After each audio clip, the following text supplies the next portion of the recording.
Yep, we're gonna start off with some Stardew Valley. There's a video I saw last night that, or yesterday, or earlier this morning, honestly, before going to sleep, that I wanted to play. And then I'll turn off the YouTube stream, and then I'll be able to like play music on TikTok and Twitch and stuff. So yeah. Oh, did I already change these? Yes, I did. All right. Well, yeah. Let's just jump right in. Um, let's just dive right into it.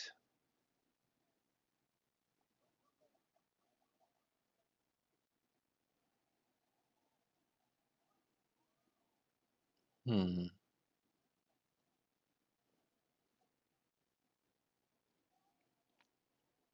Actually, let's just see what's up with the news.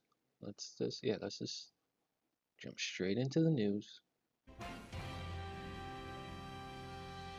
Good evening. I'm Amna Nawaz. Jeff Bennett is away. On the NewsHour tonight, the European Union and Canada announced retaliatory tariffs on the U.S., escalating President Trump's trade war.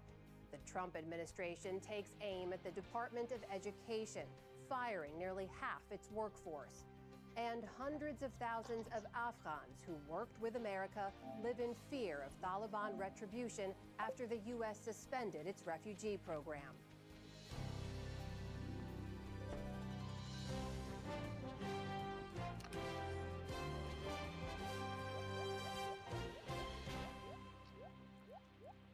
Major funding for the PBS NewsHour has been provided by...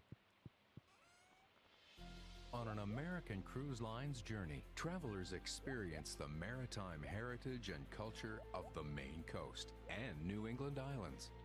Our fleet of small cruise ships explore American landscapes, seaside villages, and historic harbors, where you can experience local customs and cuisine. American Cruise Lines, proud sponsor of PBS NewsHour. A law partner rediscovers her grandmother's artistry and creates a trust to keep the craft alive. A Raymond James financial advisor gets to know you, your passions, and the way you enrich your community. Life well planned.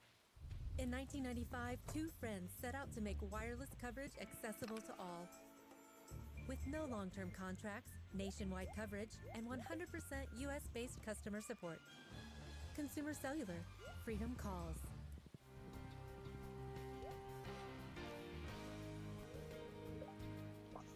The Judy and Peter Bloom Kovler Foundation, upholding freedom by strengthening democracies at home and abroad. The Walton Family Foundation, working for solutions to protect water during climate change so people and nature can thrive together.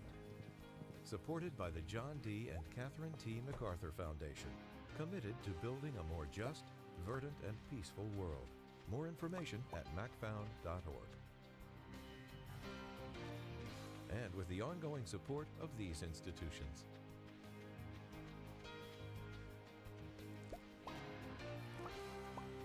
This program was made possible by the Corporation for Public Broadcasting and by contributions to your PBS station from viewers like you. Thank you. Welcome to the NewsHour. The trade war between the U.S. and dozens of countries escalated yet again today.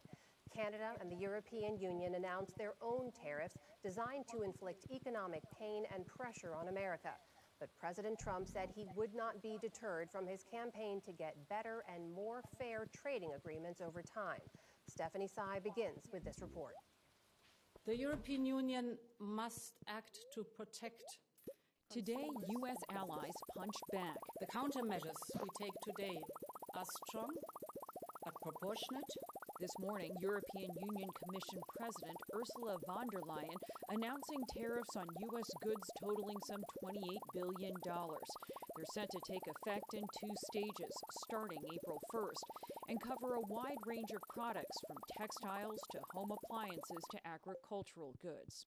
The EU is targeting many products made in Republican-held states like beef, poultry, and bourbon. But von der Leyen said there's still time to reverse course. We will always remain open to negotiations. We firmly believe that in a world fraught with geo-economic and political uncertainties, it is not in our common interest to burden our economies with such tariffs. Meanwhile, in Canada, we're hitting back against these unjustified U.S. tariffs. 25% reciprocal tariffs take effect tomorrow on more than $20 billion worth of steel, aluminum, and other U.S. imports. That's in addition to the 25% tariffs Canada imposed last week on $30 billion worth of U.S. goods. During the announcement today, Canada's Foreign Affairs Minister spoke directly to Americans. Canada is not the one driving up the cost of your groceries or of your gasoline or any of your construction. President Trump's tariffs against you are causing that. And there are no winners in a trade war. Canada's absolutely one of the worst in terms of charging tariffs. In an Oval Office meeting with Ireland's leader today, President Trump suggested he was prepared to escalate the charges. We're going to be doing reciprocal tariffs. If they charge us 25 or 20% or 10% or 2% or 200%, then that's what we're charging them. The president defended his measures. We have been abused really for a long time, and we will be abused no longer. Saying other countries have taken advantage of the U.S. and that tariffs will protect domestic industries. The tariffs actually align with something that I've been working on for over 30 years. Stephen Capone is the president of Capone Iron Corporation of Rowley, Massachusetts. He agrees that tariffs will benefit his business. I think it's a positive thing. I am supportive of the tariffs. We are being decimated by the Canadian steel fabricators, and they're just coming down and taking jobs at will. They control 95% of the publicly funded construction projects and over 80% of the private market. And there aren't much of us left, actually. They've been systematically and intentionally lowering their prices and putting us out of business. He says that although tariffs may come with a cost, they will benefit U.S. businesses down the line. What people don't realize, okay, there's a cost to a tariff, I get that. But there's also something associated with keeping projects domestic. In my industry, it's an economic multiplier of 1.5. So, you know, a $10 million steel job resonates $15 million through the local and regional economy. That's real money. And that could do a lot of good for the economy and the communities. But outside of steel, many American companies are worried. Despite a positive report out of the Labor Department today showing inflation slowed by more than expected last month, the optimism is constrained by fears of higher prices to come. The Consumer Price Index increased 2.8% from last year, down from 3% the previous month. But the latest data does not reflect the casualties of the current tariff war. For the PBS NewsHour, I'm Stephanie Sy. For more on the U.S. trade war with Europe, we turn now to Jovita Nulipshina, the European Union's ambassador to the United States. Madam Ambassador, welcome back to the NewsHour. Thanks for joining us. Well, thank you for having me. So, as we reported, these tariffs largely target products made in Republican states, products from Kansas and Nebraska, Alabama, Georgia, Louisiana. Is it your hope here that Republican lawmakers will speak up and apply pressure to President Trump to roll back the tariffs, or do you hope that President Trump starts to lose support from his base in these states? Well, first of all, let's start from the beginning. We actually deeply regret that the tariffs are introduced for the EU products on steel and aluminium. We never saw the tariffs as really the measure to foster trade, and we see it actually as a harm for the transatlantic trade relations. So but we have to react, and our reaction will be prompt, and we will reinstitute the tariffs we already had, and discussed back in 2018 and 2020. And is it your hope here that Republican lawmakers will see that and want to save their states and start to apply pressure? Have you been in touch with any of them? Well, we really had a lot of conversations with senators and congressmen here in DC, trying to send one single message that tariffs are really not for the best of the transatlantic relations. So we hope that everyone can send a message, the same message. We did see how quickly the terms, even between the U.S. and Ontario, for example, there was an escalation there, then it was a quick de-escalation. You saw Ontario slapped a surcharge on electricity exports 24 hours later after a call between the premier there and the U.S. Commerce Secretary. Ontario rolled back that surcharge, and now the two are meeting in Washington tomorrow. What would it take for the EU to roll back your tariffs? We stand ready for talks and for the negotiations. We repeatedly expressed our interest in talking, and if you probably noticed that we not only published our intended reciprocal measures, we as well informed public that they come into effect as of 1st of April. So there is enough time for the conversations. And is it your hope that something happens before April 1st that means you don't have to put the tariffs into place?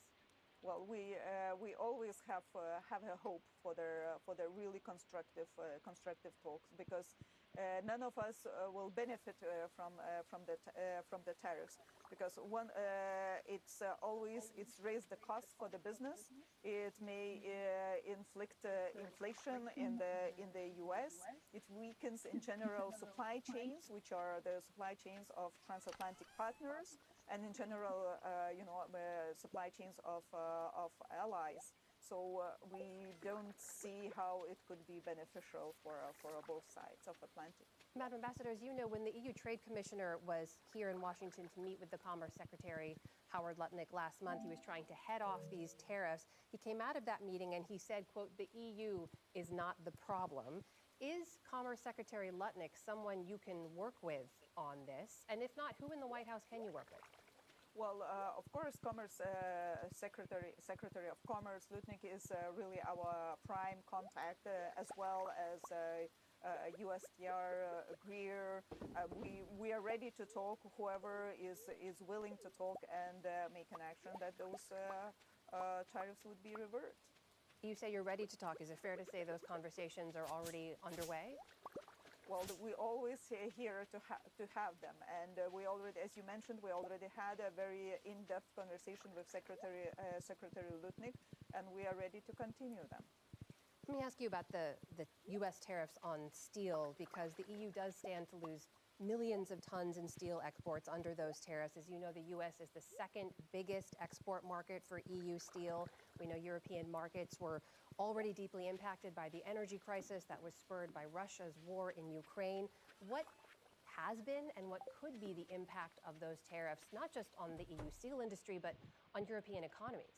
As the EU, we are not a major trading partner in steel and aluminum for U.S., so we don't constitute a problem. Since 2018, our exports of steel and aluminum actually decreased.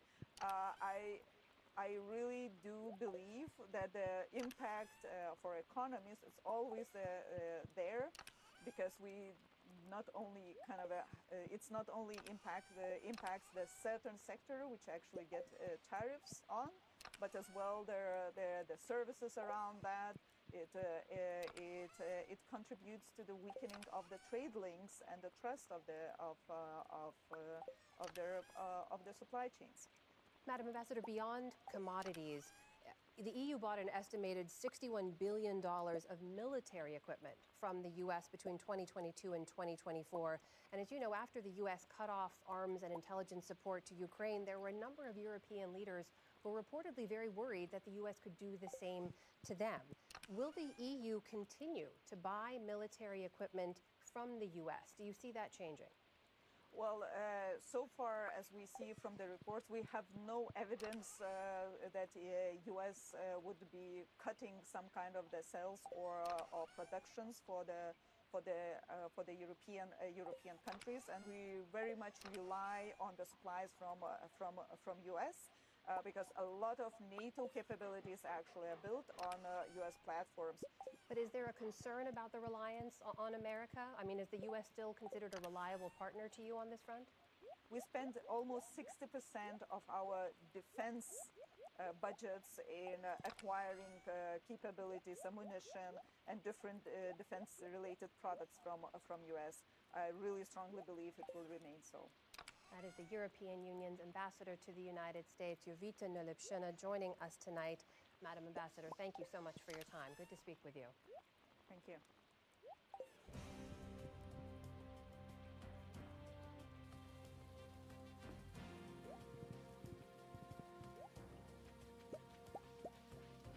We start the day's other headlines in New York with the fate of Columbia University graduate student Mahmoud Khalil. The 30-year-old will remain detained in Louisiana at least until next week, following an initial court hearing in New York today. Protesters gathered outside the Manhattan courthouse as a government lawyer asked a federal judge to move his case to either New Jersey or Louisiana.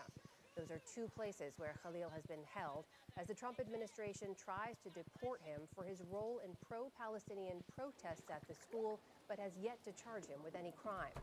Outside the court, Khalil's lawyers said what's happened to him is shocking and outrageous. Every day that Mahmoud spends in detention in Louisiana is a day too long. We and he fully intend to vindicate not just his First Amendment rights, but those of all Americans, frankly, and all lawful permanent residents, and anybody who wants to speak out. President Trump has vowed to deport those he describes as taking part in, quote, pro-terrorist, anti-Semitic, anti-American activity. But a judge held up Khalil's deportation as the court considers a legal challenge from his lawyers. Khalil is a legal permanent U.S. resident who's married to an American citizen. Turning now to the war in Ukraine, a Kremlin spokesperson said today that Moscow is waiting for detailed information on a ceasefire proposal before responding. That plan for a 30-day pause in fighting is endorsed by both Ukraine and the U.S. President Vladimir Putin has repeatedly ruled out a ceasefire, saying it gives Ukraine and its allies time to regroup. On his way to a G7 summit, U.S. Secretary of State Marco Rubio said that U.S.-Russian talks continue and that a ceasefire could happen within days if Russia agrees. We're going to say that Ukraine is prepared to stop all battlefield activity and begin the immediate process of negotiating an enduring end to the war. We hope to have a positive answer from them. The ball is truly in their court. Meanwhile, in Ukraine, officials say the latest round of Russian missiles killed at least 5 civilians. This comes as the Kremlin released footage of President Putin visiting the western Russian region of Kursk.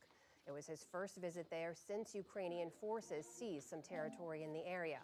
Putin said Russian forces should be able to kick the Ukrainians out in the near future. In Pakistan, a standoff between the military and insurgents who hijacked a passenger train finally ended today in bloodshed. It happened in the southwestern province of Baluchistan. The separatist Baluch Liberation Army, or BLA, claimed responsibility. They released a video of the attack, seen here as still images. Officials say at least 21 hostages were killed, along with 3 Pakistani soldiers. Security forces say they rescued hundreds of remaining passengers and killed all 33 assailants. Survivors were treated at a train station, which had been turned into a makeshift hospital. A pro-independence party is celebrating a surprise win in Greenland's parliamentary elections. The opposition Democratic Party benefited from high voter turnout amid President Trump's stated goal of taking control of the Arctic island. The party's chairman told reporters last night that he hopes the results send, quote, a clear message to him that we are not for sale. Greenland is a semi-autonomous territory of Denmark. It holds large reserves of rare earth minerals and is strategically located in the North Atlantic. The head of the Environmental Protection Agency is moving to roll back dozens of environmental regulations. In an essay in the Wall Street Journal today, Administrator Lee Zeldin said 31 environmental rules would be affected. They include regulations on pollution from coal-fired power plants, climate change, and electric vehicles. That includes the agency's own finding in 2009 that greenhouse gases threaten public health. Zeldin says his actions will eliminate trillions of dollars in regulatory costs. One climate scientist called it, quote, just the latest form of Republican climate denial. New Hampshire Senator Jeanne Shaheen said today that she will not seek re-election next year. In a video posted on social media, the 78-year-old Democrat called it a, quote, difficult decision. Shaheen made history as the first woman elected as both governor and senator. Her decision is a blow to Democrats already facing a difficult path to a win a Senate majority. But a Democratic Party spokesman said today Republicans haven't won a New Hampshire Senate race in more than a decade, and they're confident that trend will continue. And on Wall Street today, stocks ended mixed after cooler inflation data offset the latest worries I hope about so. President Trump's tariffs. The Dow Jones Industrial Average slipped about 80 points, but the Nasdaq added more than 200 points after steep sell-offs in recent days. The S&P 500 also ended in positive territory. And NASA has launched 2 missions aboard one rocket in the latest effort to explore the sun and the stars. Mission. Liftoff of the Falcon 9. Go SpaceX, go Spirit, go Punch. SphereX and Punch hitched a ride aboard a SpaceX Falcon 9 rocket from California late last night. SphereX is NASA's latest telescope. It looks like a giant megaphone and will create a sweeping view of hundreds of millions of galaxies. Scientists are hoping for clues into how the universe expanded from its very first moments. And the 4 satellites that make up Punch will be the first to study solar winds in 3D. Still to come on the NewsHour, Judy Woodruff visits a California town attempting to reverse its fortunes after decades of decline. And 2 Native American artists discuss the complexities of what it means to be First People. This is the PBS NewsHour from the David M. Rubenstein studio at WETA in Washington, and in the West from the Walter Cronkite School of Journalism at Arizona State University. President Trump has previously said he wants to eliminate the Department of Education completely. Just yesterday, his administration slashed nearly 50% of its workforce. William Brangham joins us now with more. William? 1,300 workers were laid off on Tuesday, on top of another 572 who took separation packages earlier. It is an enormous reduction for the agency that's currently responsible for managing $1.5 trillion in college loans, issuing guidance on civil rights laws, and providing funding for low-income schools. So for more on how this will impact teachers and students, we are joined by John King. He's the Chancellor for the State University of New York and was Education Secretary under President Obama. Chancellor King, thank you very much for being here. The Trump administration argues that the current academic progress of American students, which is alarming and well documented, is proof that the Federal Department of Education has failed in its mission, and thus it can be dismantled. And I just wonder, what's your response to that? Unfortunately, they've got it exactly backwards. The Education Department has played a key role in the progress we've made over the last 40 years in terms of student performance. It's when the federal government is leaning in, providing clear accountability, mobilizing the country to improve outcomes, particularly for low-income students, students with disabilities, other vulnerable student populations, that we've seen the most progress. Where we stalled was when the first Trump administration took office, and then certainly COVID set the whole country back. So let's say that the Trump administration continues this progress. They've already halved the size of the workforce. If they continue to go forward, as the president has said he wants to do, and eliminate it totally, what specific programs are you most concerned about going away? I'm very concerned about Title I, which is the program that directs resources to schools serving low-income students. The Individuals with Disabilities Education Act implementation.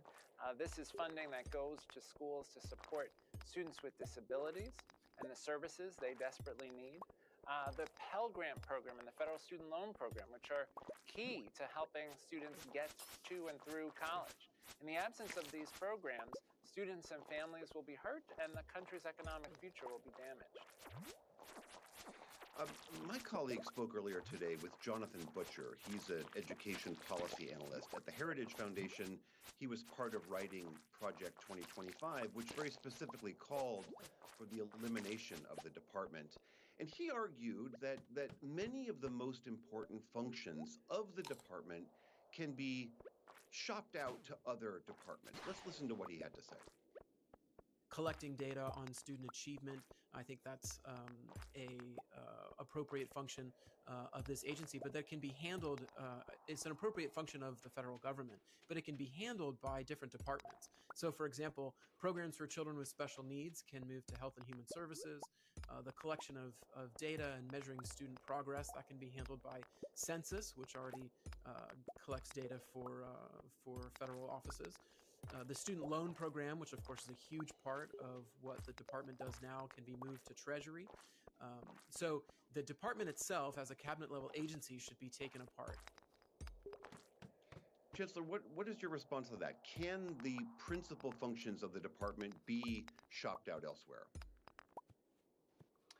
Look, I think that analysis is disingenuous. If the real intention was just efficiency, then you wouldn't see these dramatic layoffs of hundreds upon hundreds of people who have expertise and have been performing vital functions. You have layoffs today of folks who have been working on special education, folks who've been working on civil rights enforcement, and those jobs aren't being created somewhere else. They're just sending those people home and losing their experience for the country. So I think that's actually a false narrative that's being created.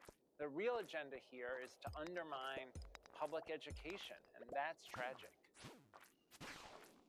Again, if this progress, if you can call it that, continues, how confident are you that the states, which supply 90%, I believe it is, of funding for schools all across the country, if they are more in the driver's seat, do you think that states and localities can pick up the slack if the federal responsibility disappears? You know, the reality is most decision-making in K-12 education already happens at the state and local level.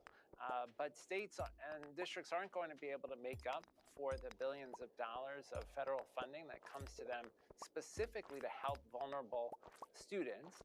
And they aren't going to make up for the accountability role that the department plays, that civil rights role. Remember, the department's history is as an agency that was created because states and districts were failing to protect the civil rights of students. That's why we needed the Elementary and Secondary Education Act of 1965. That's why we needed the Individuals with Disabilities Education Act to ensure that students would be protected and that states and districts would do the right thing with federal oversight.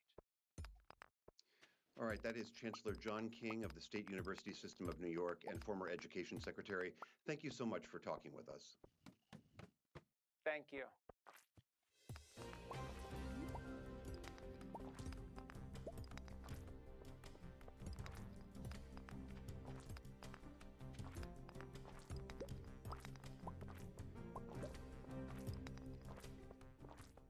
Some 200,000 Afghans who were left behind during the Biden administration and its botched 2021 withdrawal have now been left in further limbo by the Trump administration's suspension of the refugee program. Many fought alongside U.S. soldiers and received refugee visas last year, but they now fear they may never be allowed to come to the U.S. Nick Schifrin and producer Sonia Kopolov spoke to refugees hoping to fulfill an American dream they thought they'd been promised. For nearly 2 decades, they fought, sacrificed, and lived side by side with their American partners, bound by a mutual mission: create a safe, smart Afghanistan. That dream now replaced by the nightmare of Taliban persecution. What would happen if you were forced to go back to Afghanistan? People like me, that they have a lot of information, special work with the U.S. Special Forces, they are not going directly to kill them. They are going to torture them, their family, their friends. A man we'll call Mohammed and keep anonymous was an Afghan Special Forces soldier who served with U.S. Green Berets from 2019 until the U.S.'s 2021 withdrawal. He filmed this video. Their missions, often at night, always dangerous, against a common enemy. We have been served in fight shoulder by shoulder to each other for many years against the Taliban, IS, Al-Qaeda, and other terrorist groups in Afghanistan. We lost a lot of our colleagues. 150 people that I personally knew them. I'm so proud of what we did in Afghanistan for humanity and for freedom. During the Biden administration's chaotic evacuation, Mohammed, like so many other Afghans, tried but failed to evacuate via Kabul's airport. So he fled first to the northern city of Mazar-e-Sharif, where he filmed these scenes, and then 8 months later, he walked across the border into Pakistan. He wasn't eligible for the special immigrant visa, so he applied for a P2 refugee visa and was approved in April 2024 through a program designed for Afghans left behind. All that remained, the processing of his flight to his new American home. To better align with American principles and American interests. But soon after inauguration, President Trump suspended the refugee admissions program. An executive order reads the U.S. lacks the ability to absorb large numbers of refugees in a manner that does not compromise the availability of resources for Americans, that protects their safety and security, and that ensures the appropriate assimilation of refugees. We are not immigrants, we are wartime allies. And 20 years before America when came to Afghanistan, they promised to Afghan people that we are with three people and we are standing and no one should be left behind. Those left behind, the Taliban have hunted mercilessly. And now the Pakistani government has imprisoned Afghans living in the country, including entire families, and deported 40,000 back to Afghanistan. If I go back to Afghanistan, which is beyond my imagination, of course the Taliban knows that I was cooperating with the U.S. government and they might kill me. A woman we'll call Samira is a human rights lawyer from northern Afghanistan who worked with the U.S. and foreign aid organizations to help the war's youngest victims. She provided food, medicine, and clothing. After the Taliban takeover, she went into hiding before fleeing with her family to Pakistan. We sold our home, all our belongings, and left our beloved country to save our lives, and have stayed in Pakistan for the past 3 long years, with a lot of hope and American promises, living without any income and suffering financially and emotionally here. She, too, was approved for a P2 refugee visa and was waiting for her flight, which means the dreams of her daughter are deferred. Afghan children can't attend Pakistani public schools, and Samira can't afford private school, so her daughter has not been able to study for 3 years. She cries every day and asks me to send her to school, but I keep promising her that soon we will go to the United States and you can continue your education in an American school. I do not know how to explain to her my promises. I really do not have any answer now. The idea that the United States was helping get these folks to their American dream offered some level of protection, whether they were in Pakistan, they were being allowed to exist there. And now the Pakistani government has said, no, you got to get out by March 31st, unless the United States picks up refugee processing again.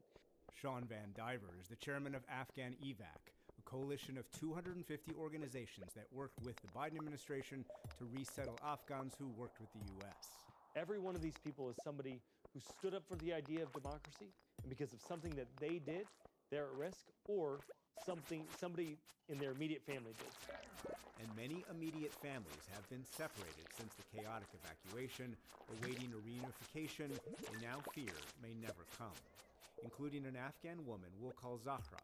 She worked for the U.S. military and says her family of 4, 2 older kids, 1 younger son, has been cut in 2. We entered to the airport on August 17, which was 2 days after the fall of Kabul. They told us that we don't need to bring any family members right now. As a single mom, it was hard for me to believe that, but there was no any other choices. But I couldn't leave my 4-year-old baby because I was breastfeeding him. At the Kabul airport, she spent days without food or water and was no longer able to breastfeed her 4-month-old son. When they saw the baby is so dehydrated and me and like walking with no shoes and stuff under the sun, they forced me to take a plane, forced to go to a second country, leaving my 2 other kids. I've been promised that they will be reunited with me as soon as possible. Now it has been almost 4 years, and now I am struggling here with my almost 4-year-old baby. He underwent a brain surgery. He got a tumor resection on January 15th. And for me, it's so hard to be alone, take care of my youngest son here, and being worried about my other 2 kids in Pakistan without any resolution. And in the middle of that incalculable sacrifice, her father was executed by the Taliban. Today, her children's refugee visas that had been approved are now blocked, and the sacrifice feels insurmountable. Handling the death of my father, separation of my 2 kids, struggling with a baby here alone without any support, it's just awful situation. I will regret working for the United States government for all of my life. An ally abandoned, an American promise broken. For the PBS NewsHour, I'm Nick Schifrin.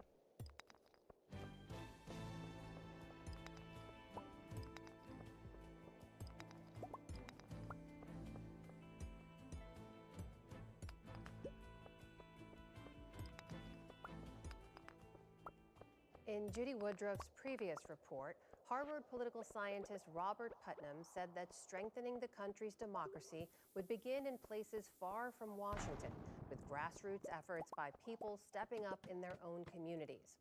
Now she visits a down but not out community in California that's fighting for a comeback 1 round at a time.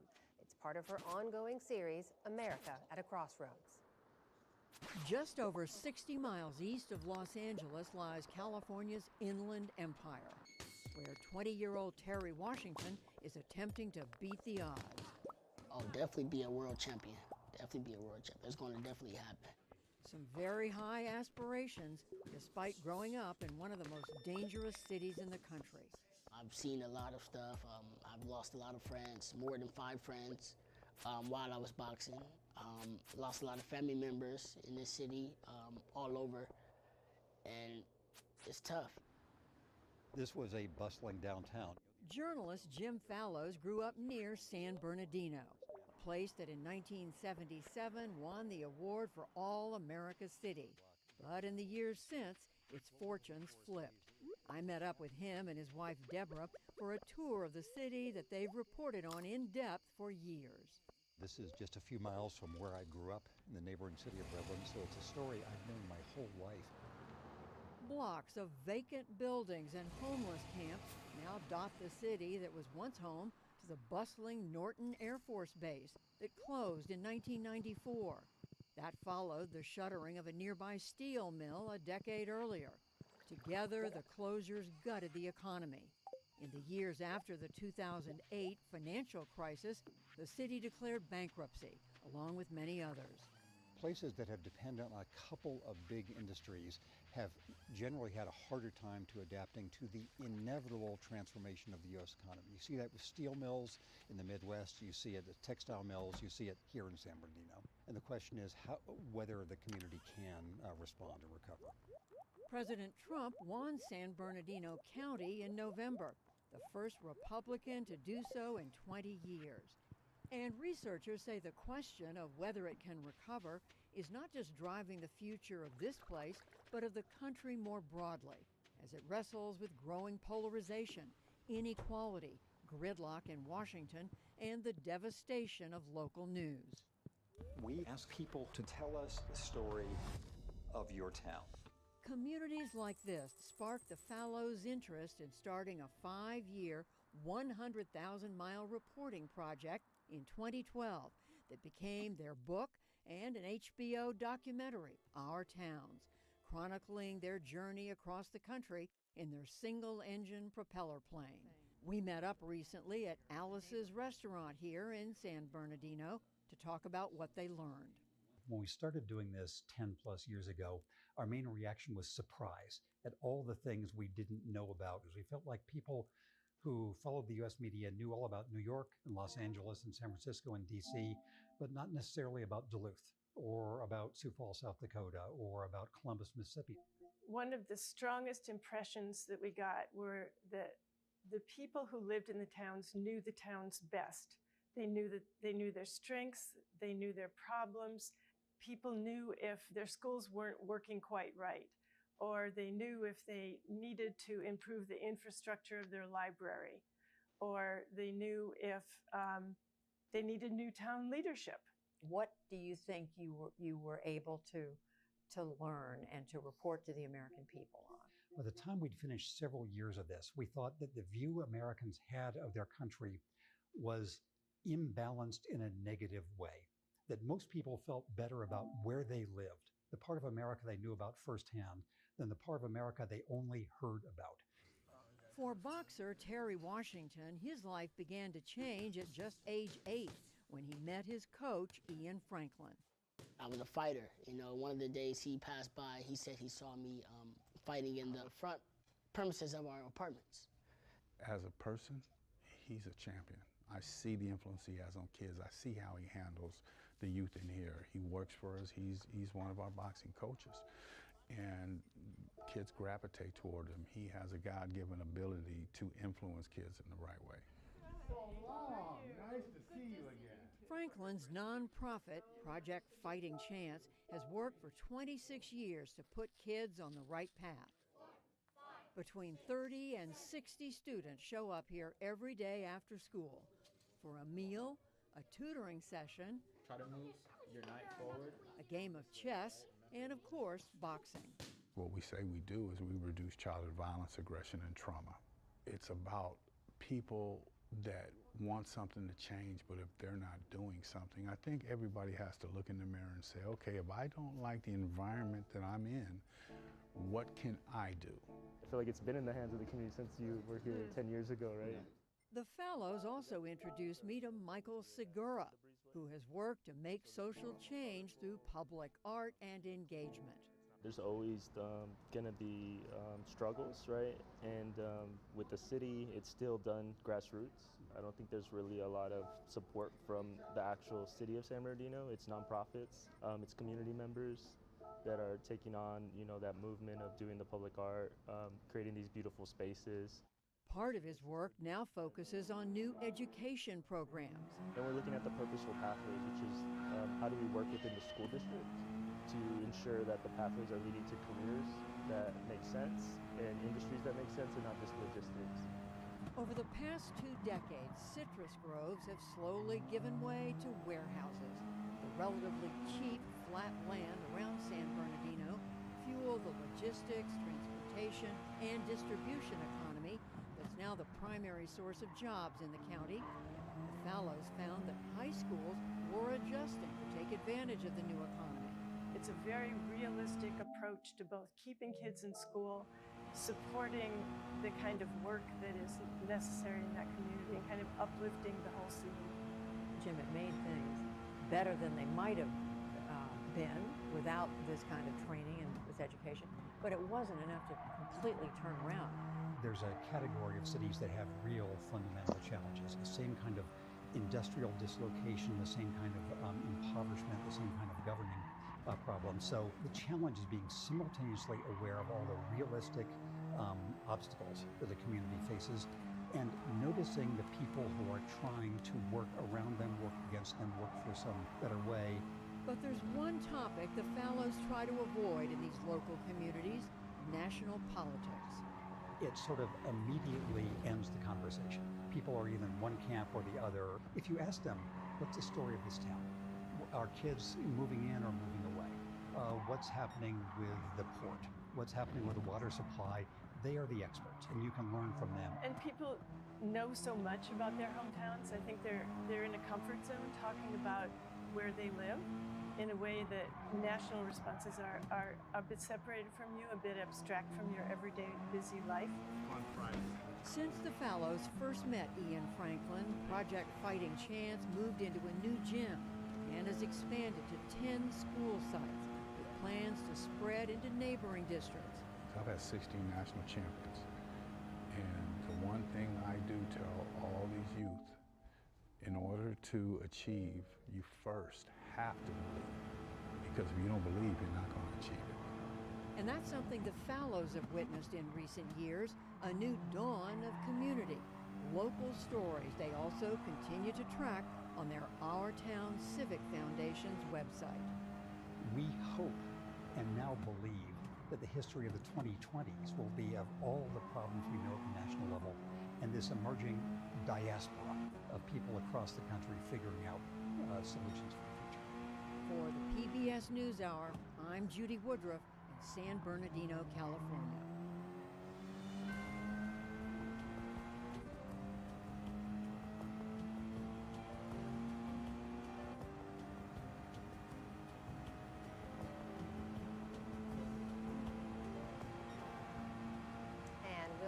Shortly with PBS News Student Reporting Lab's look at two Native American artists whose work is on exhibit in Los Angeles. But first, take a moment to hear from your local PBS station. It's a chance to offer your support, which helps to keep programs like this one on the air.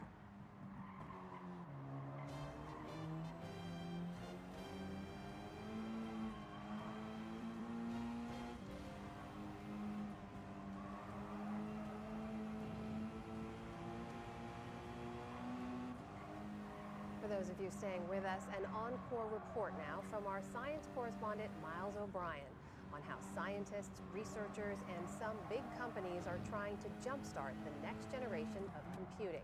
It's a major challenge, but the payoff could be enormous for science, tech, and industry. It's a chandelier that may soon shed light on the true nature of nature. A quantum computer designed to understand the rules of the physical world, to find new ways to cure diseases, stop pandemics, develop renewable energy, and tackle the climate emergency.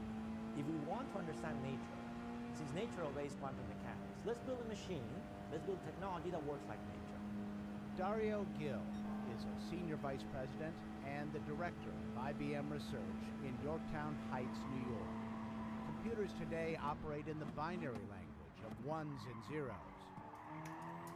Fast and capable, sure, but they are, after all, digital totems of reality. So no matter how hard we try, the best we can do is to approximate the complexity of our world. And quantum machines are the first technology that we've created that allows us to, by mimicking that behavior of the natural world of quantum physics, to be able to simulate it, to understand it better. These intricate machines are designed to do just that. At the bottom are simulated atomic particles called qubits, which act in mysterious, non-intuitive ways. The manner in which they spin and interact can greatly increase the capability and efficiency of computers. Besides being a potential game changer for solving problems in the natural world, quantum computers may lead to the whole scene. Jim, it made things better than they might have been without this kind of training and this education, but it wasn't enough to complete. Since nature obeys quantum mechanics, let's build a machine. A quantum computer designed to understand the rules of the physical world, to find new ways to cure diseases, stop pandemics, develop renewable energy, and tackle the climate emergency. If we want to understand nature, since nature obeys quantum mechanics, let's build a machine, let's build technology that works like nature. Dario Gil is a senior vice president and the director of IBM Research in Yorktown Heights, New York. Computers today operate in the binary language of ones and zeros. Fast and capable, sure, but they are, after all, digital totems of reality. So no matter how hard we try, the best we can do is to approximate the complexity of our world. And quantum machines are the first technology that we've created that allows us to, by mimicking that behavior of the natural world of quantum physics, to be able to simulate it, to understand it better. These intricate machines are designed to do just that. At the bottom are simulated atomic particles called qubits, which act in mysterious, non-intuitive ways. The manner in which they spin and interact can greatly increase the capability and efficiency of computers. Besides being a potential game changer for solving problems in the natural world, quantum computers may lead to greater optimization, manufacturing, logistics, transportation, and finance. And they have the potential to challenge and revolutionize encryption. I believe we are at the birth of a revolutionary technology, a different way of thinking about information. Quantum physicist David Ascherman is a professor at the Pritzker School of Molecular Engineering and Physics at the University of Chicago. Well, I think that our classical view of the world and classical modeling of the world has worked very well. It has helped us quite a bit and continues to help us. But some of us think about this moving a little bit from a world of black and white into color. He gave me a tour of his quantum measurement laboratory. What is the goal of this lab anyway? What are you up to here? So here we're developing new experimental techniques to be able to look at individual electrons and atoms and see how they convey quantum information. They combine fast pulses of light and microwaves to experiment with individual atoms and electrons. And measure their properties as a way to investigate them, atom and electron by atom.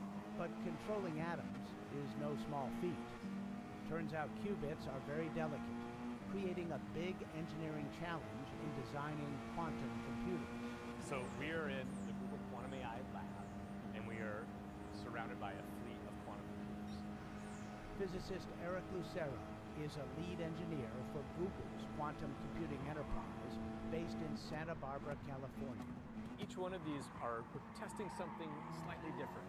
Quantum computers look like a Rube Goldberg espresso maker in order to keep their finicky qubits happy. For them to remain able to compute problems, they cannot be disturbed by the slightest bit of noise, electromagnetic or thermal. We want to make sure that the thermal noise is well below our quantum signal. Okay, so we make our systems out of superconducting electronics. Which means they have to be kept cold, extremely cold. Everywhere we went, computers had to be chilled to almost absolute zero, or about 460 degrees below 0 Fahrenheit. Simply sending commands to and receiving responses from qubits without disturbing them is a Herculean task. We're learning about information that it's so much more delicate in the ways that we have to interact with it. When we go and actually interact with these systems, we can alter it. As a result, the quantum computers that exist today are riddled with errors. Researchers deal with this through statistical analysis and sophisticated error correction techniques. But achieving a fully error-corrected quantum computer is their goal. The summit for us is to build a fault-tolerant, error-corrected quantum computer. The race is on to be first, and China appears to be the leader. Its announced investment in quantum computing is more than $15 billion. IBM and Google don't share the amount they are spending internally on quantum computing research and development. But in May of 2023, the companies announced a $150 million gift to the universities of Chicago and Tokyo to try and keep pace with the Chinese. You're probably standing between two of the biggest quantum computers in the world. So if I stay here long enough, I'll get smarter? Possibly. Back in Yorktown Heights, I met IBM's VP of Quantum, Jay Gambetta. The company is already rolling out quantum computers that are not perfect, but are built with some error correction. The company has already deployed more than 75 quantum computers. Mostly, users are trying to find ways to program these machines. It's entirely different than classical computer coding. It is definitely going to be a huge competition. I think this needs to be the decade where quantum computing emerges as a technology that will be a permanent part of the landscape of the world of computing. But a race also has a connotation that like you run something and it ends. I don't see this as ending. Researchers say a practical, error-free quantum computer may be a decade away, but the goal of solving huge problems with the smallest particles in the universe is alluring enough to quicken their work. For the PBS NewsHour, I'm Miles O'Brien in Yorktown Heights, New York.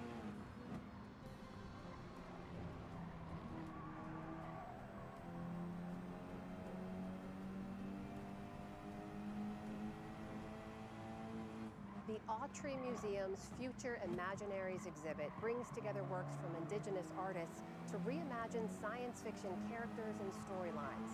In this story from PBS News Student Reporting Lab's two Native artists, Mercedes Dorame and Angelica Trimble-Yanu, met at the museum to discuss their own work and how contemporary Native artists draw upon their culture and connections to envision the future. I worked with the camera a lot, but it wasn't really until I shifted into using it in different ways that I began my art practice, and that shift really was around looking at some of my experience as a Tonga person, my family's experience growing up in Los Angeles, what that meant, to be in a place that was really trying to erase your ancestral presence. So I am a citizen of the Guadalajara Nation. I was born and raised in Oakland, California, and I was actually adopted out of the reservation as a child. So I was raised apart from my Lakota family. We're here to talk about this exhibition at the Autry Museum. What I am interested in doing is creating a permanent record of Indigenous presence in Los Angeles. I only work in black, white, yellow, and red. It's a way for me to honor my ancestral's language through color. I always feel like I'm tying back into my ancestral knowledge, practice, and I need that to go forward. There's been this surgence of genuine authenticity within these spaces, and there's more openness around what Native art can look like and versus what it should look like. I don't know if you've dealt with this, but this idea of authenticity and what is authentic, and people want you to go into a past tense place to be authentic. I hope that people come away from my work curious, wanting to know more, and also understanding that we do have ability to connect. I want us to not be placed always in the past, but really in the present and in the future. And I think historically, museum institutions have placed us in the past. And don't forget, there's always much more online, including this look at a bipartisan effort in Oklahoma aiming to boost the state's academic performance by limiting cell phone use in schools. That's at pbs.org/newshour. And that is the NewsHour for tonight. I'm Amina Navaz. On behalf of the entire NewsHour team, thank you for joining us. Major funding for the PBS NewsHour has been provided by... I love seeing interns succeed. I love seeing them come back and join engagement teams and seeing where they go from there. I get to watch their personal growth. It makes my heart happy.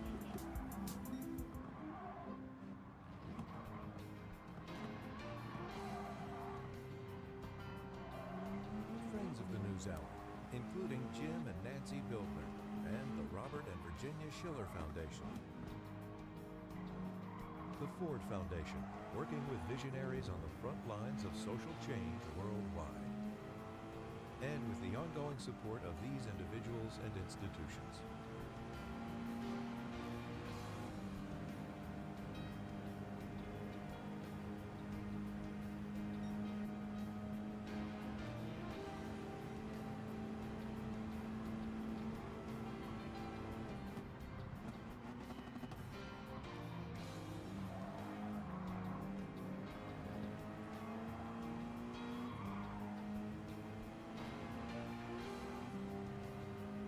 This program was made possible by the Corporation for Public Broadcasting and by contributions to your PBS station from viewers like you. Thank you.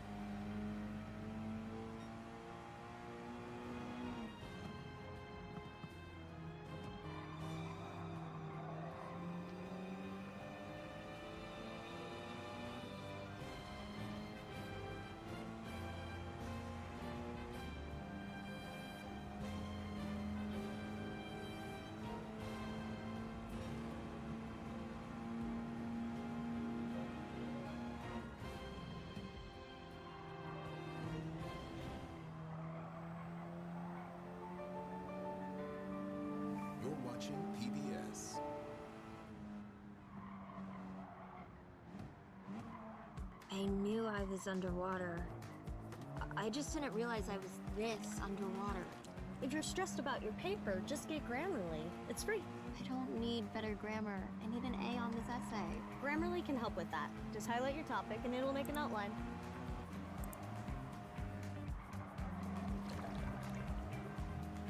Nice. Grammarly's AI helps you get unstuck, and it doesn't just write everything for you. I've used it for years. Essays, emails, job applications. Everything. Is that why you're so chill all the time? Yeah. Having an AI writing partner helps. Grammarly will start highlighting the stuff that you could do better. Your professor would destroy you for that. But with Grammarly, you can find it and fix it. Grammarly will notice the grammar and spelling mistakes, but also places where you're rambling or your point could be clearer. Okay. I'm almost done. Let me just paste in this research and I'm golden. Looking pretty sus without a citation. Okay, yeah, good point. Grammarly makes it easy. Just hit the Get Citation button. See? Perfectly formatted, too. Hey, I think that's it. I'm done. Kind of fan of this. Welcome to the other side. Sometimes they have kombucha here. Download Grammarly for free. We really need to clean this up. Nah, Grammarly can do that. Seriously? No.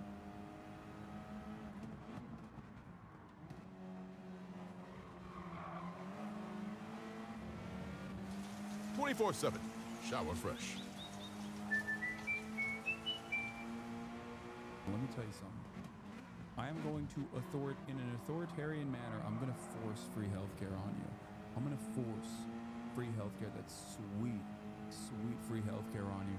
It doesn't matter if you don't like it. You're going to be like, no, I want to curable, treatable diseases. I'm like, no, you're not. You're not going to have medical bankruptcy anymore if you like it or not, okay? You get to have no say in this process.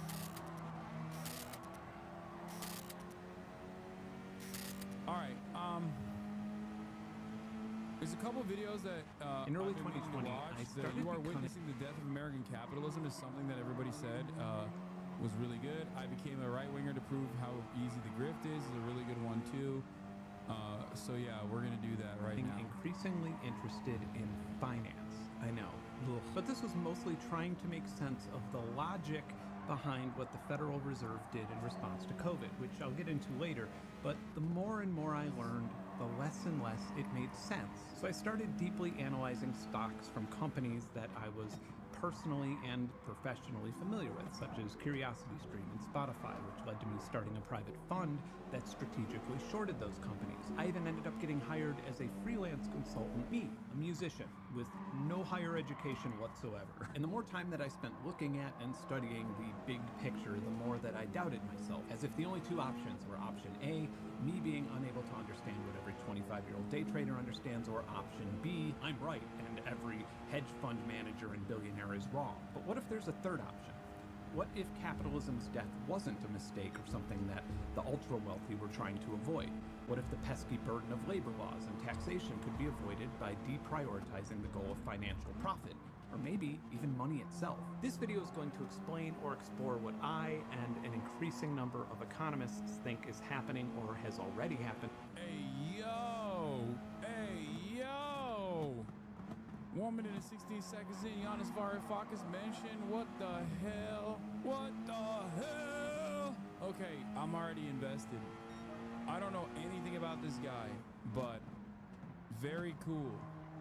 To capitalism. More importantly, I'm going to try to encapsulate the unsettling socioeconomic reality that we're living in, as so much has happened in the last decade that it seems foggy to us.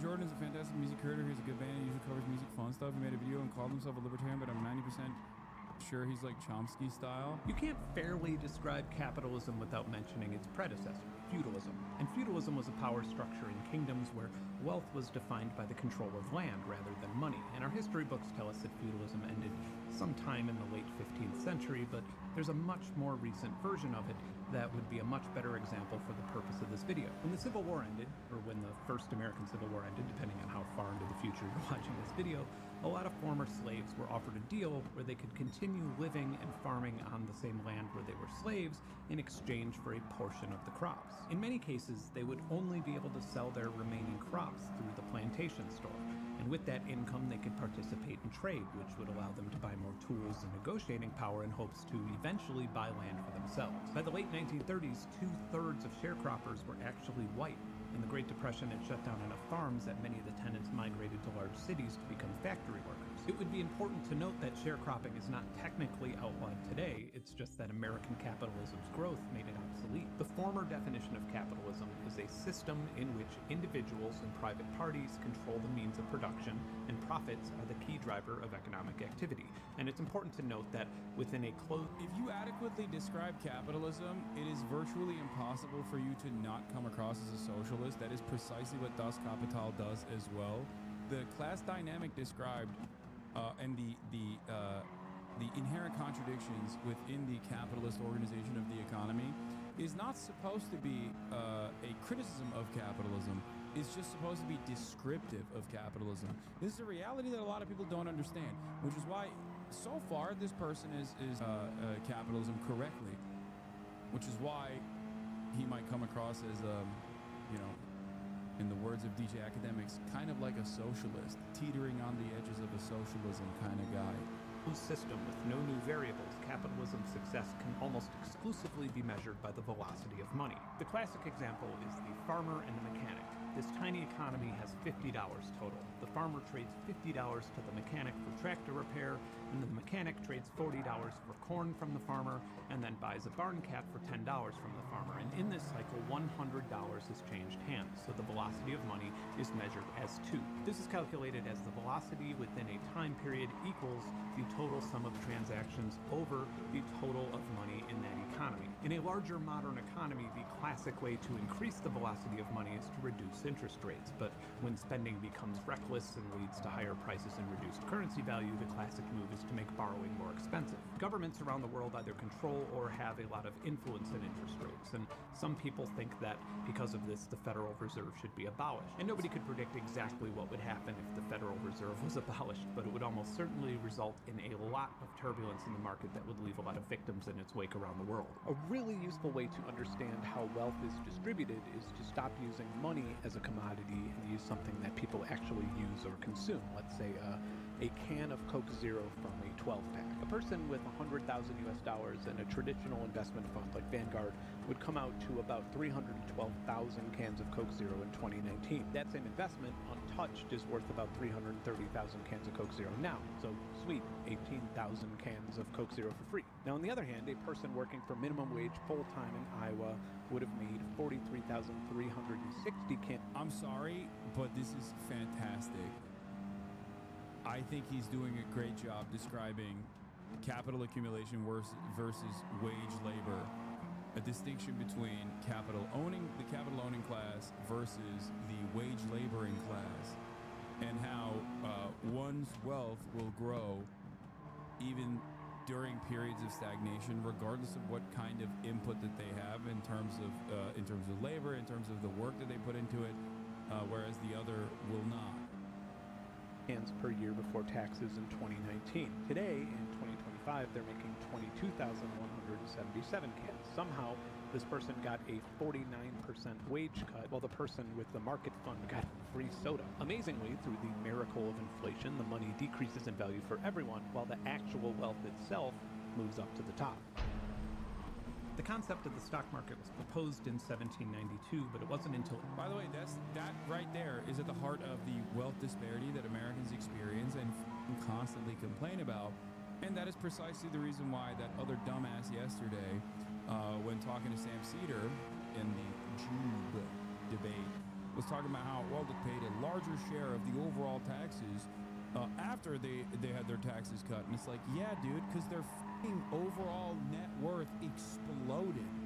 What you're supposed to look at in that process is the effective tax rate of the individual, okay? Or the average effective tax rate for the top 1% versus the 99%.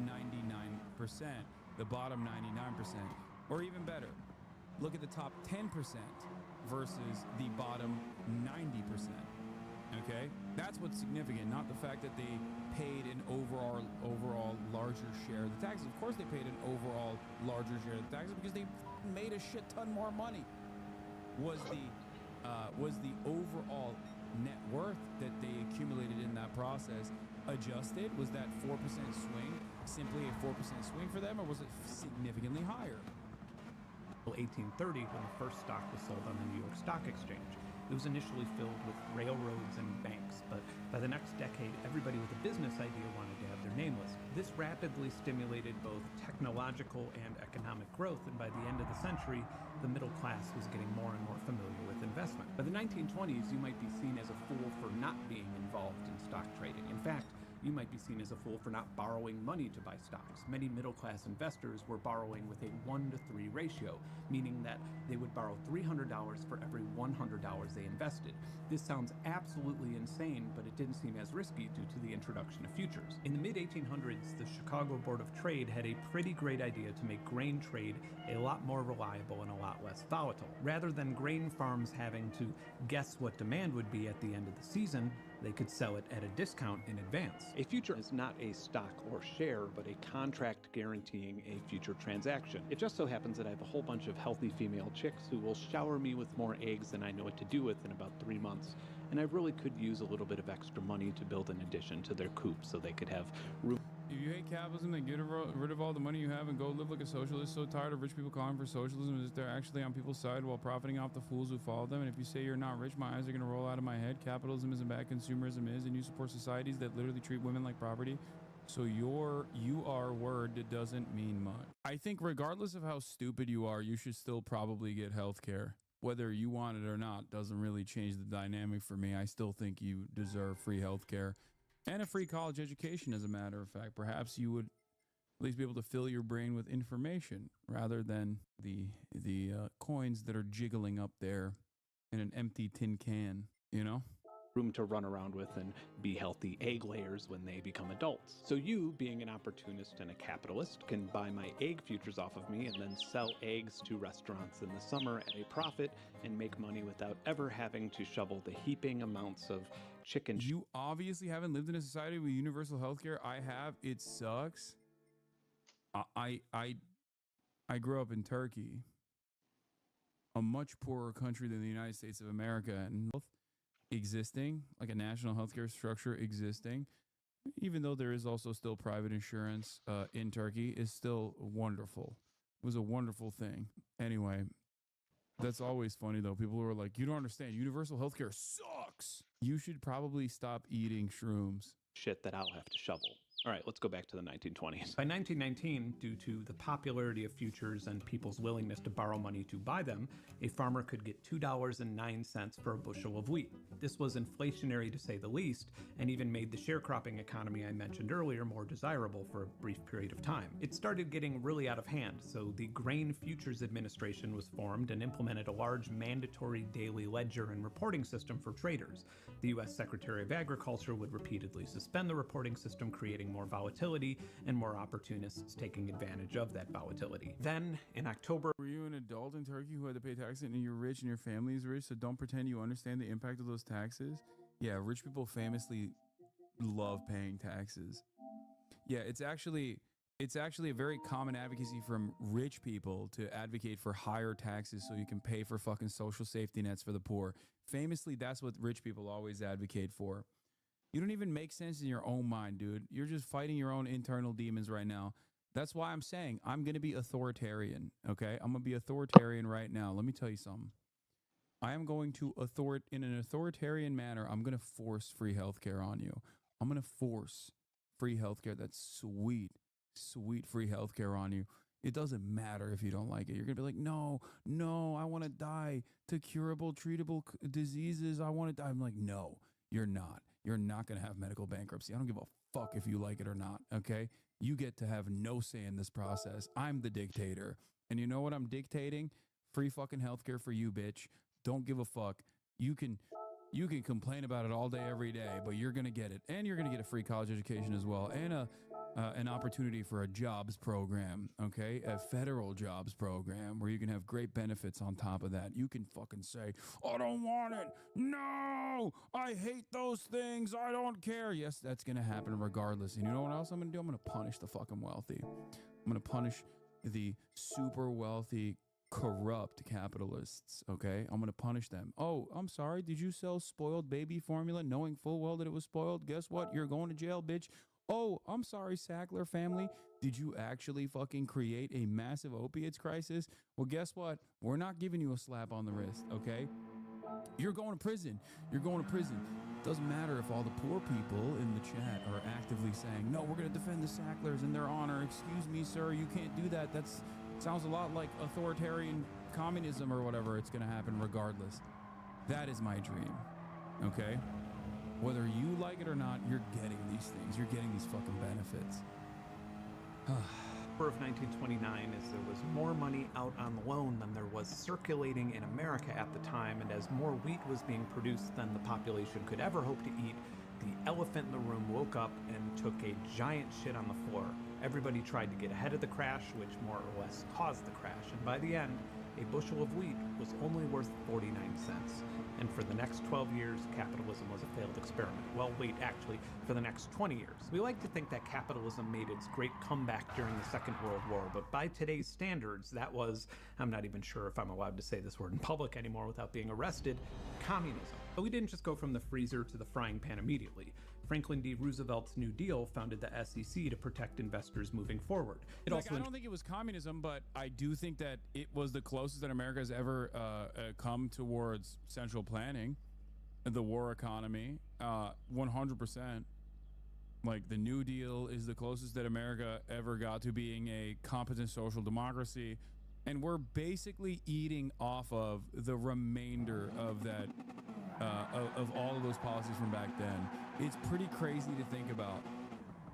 Like, the closest America's ever arrived at, like, even development, things of that nature, rapid industrialization, rapid growth.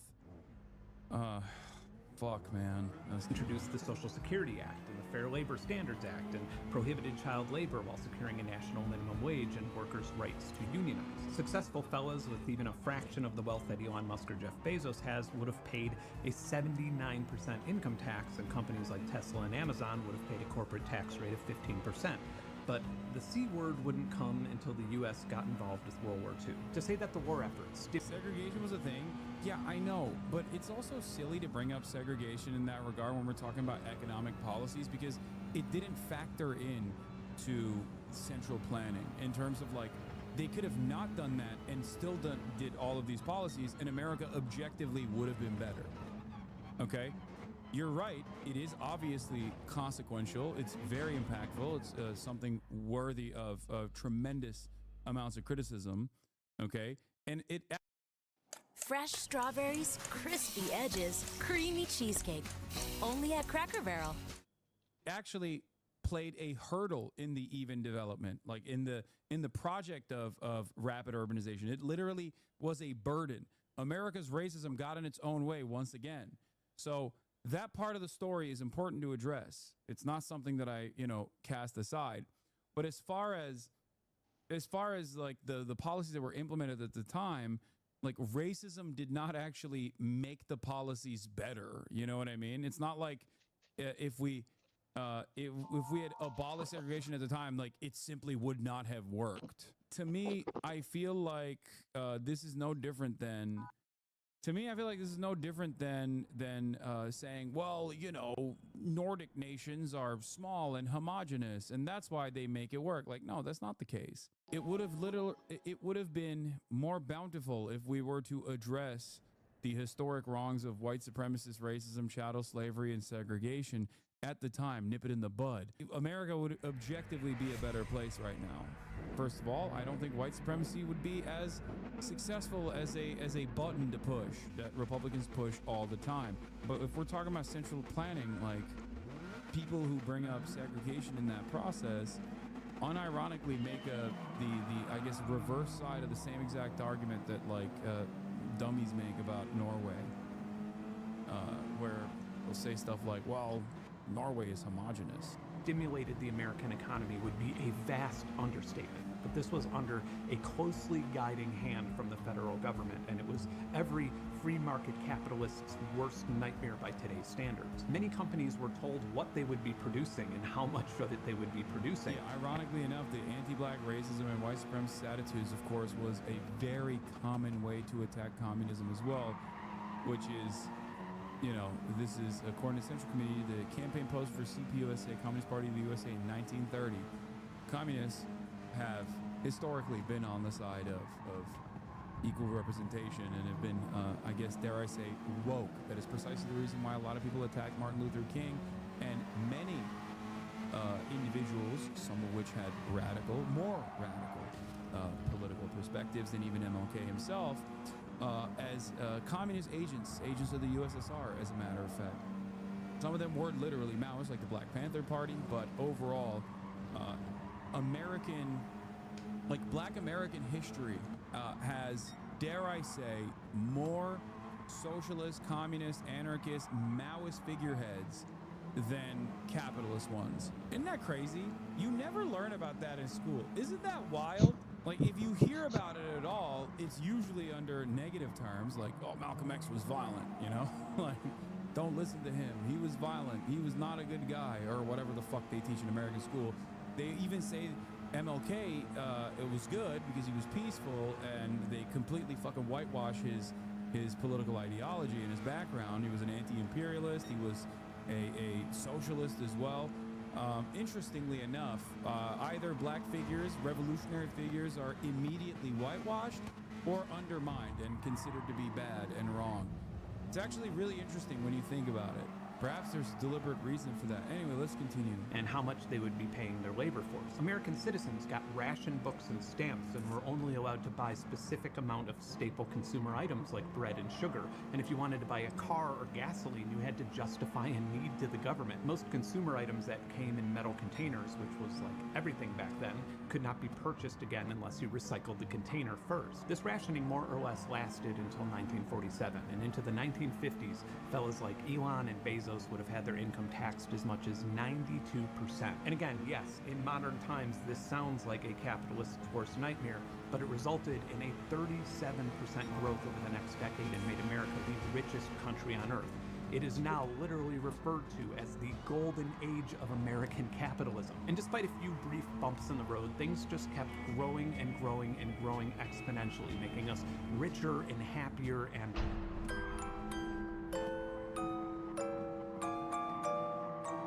In the early 2000s, capitalism got so complicated that investors didn't fully understand what they were buying, and that's not an exaggeration. This was by design.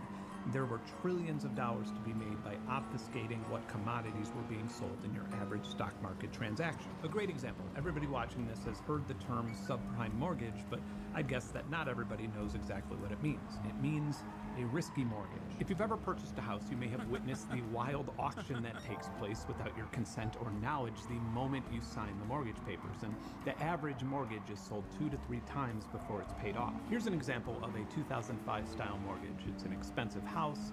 It had ninja verification, which means no income, no job or assets. The credit score is around 500, and it has an 8% or higher interest rate. That's an ARM loan, meaning that it will be adjusted to the market in the future. The delinquency rate of a mortgage like this in 2008 was 25%. So anyway, if you want to buy it, I'll just take 2% of the overall value, and you'll still make a bunch of money when the loan is paid off.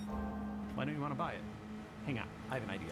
Let's make this a little bit of a safer bet. Let's mix it up with some other mortgages here, and I'll get somebody who depends on me for business to give it a rating. And then we can just call it a mortgage-backed security, which is a type of bond. And it's a bit like a future, but it's even better because you can exit the investment whenever you want just by reselling it.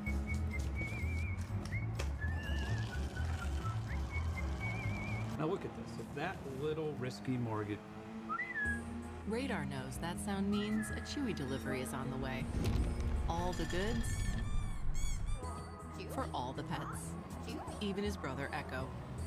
For low prices, for life with pets, there's Chewy. Mortgage forecloses, the loan will still be backed by all of the others, and I bet you can't even make out which one was the original loan. And this isn't like some risky stock. This is an investment on housing and land. And you and I both know that God ain't making any more land, right? It is the bedrock of American capitalism, and it's a safe place to put your money. It's gone. A lot of batshit insane things happened in the 2008 financial crisis. I bet you could probably make some really successful Hollywood movies about it. Object to the test! Good. Ultimately, in just 6 months, the Dow Jones lost 54% of its value. Massive banks perished. Washington Mutual, Bear Stearns, Fannie Mae, Lehman Brothers, to only name a few. We needed another New Deal before people's bank accounts were wiped, and this time, we tried something a little bit different. These are not normal neoliberal deal circumstances. The market is not functioning properly. Instead of doing something utterly reckless, like revamping and updating laws to protect workers or creating programs to help the middle class so we could be, on par with the rest of the developed world, we figured that if we just gave $700 billion in bailouts to banks, that money would trickle down and more. It's really cool that we did another version of this during COVID because we just simply don't have... I mean, I guess we did have an existing system to be able to get to virtually every single person. It was just far too terrifying to use it. But even our payment structure was divvied out by way of the PPP, which was a way to, instead of utilizing the postal services or the IRS to figure out where the need was and to reach virtually every single person with direct cash infusions, we thought, oh, let's just give fucking unconditional loans that we will forgive later down the line to whichever company says they have employees. Because there's, after all, no other way that we could technically give the money directly to the workers. Also, if we were to give money directly to the workers, that would be scary. You would be incentivizing them to not work. As long as companies said that they were going to take that loan from the federal government and give it to their workers, then that's a good idea. Let's just give them money. Okay? Let's just give these companies money with the hopes that if they do a pinky promise, that money will somehow make its way to the employees themselves. Really cool stuff we did there. Oh wait, turns out that was also devastating. I'm obviously jumping over his point because he's basically talking about the older version of this in Obama's neoliberal New Deal, where instead of directly helping all of these Americans that were fucked over with predatory loans, we just, gave the money to corporations instead.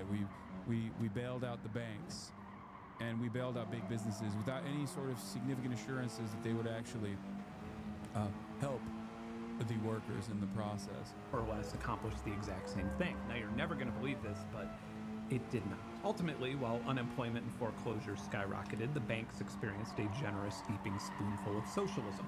And to pay for this, we borrowed money and we printed money. In 2006, the Federal Reserve printed $148 billion in currency. By 2012, that number had increased to $2 billion.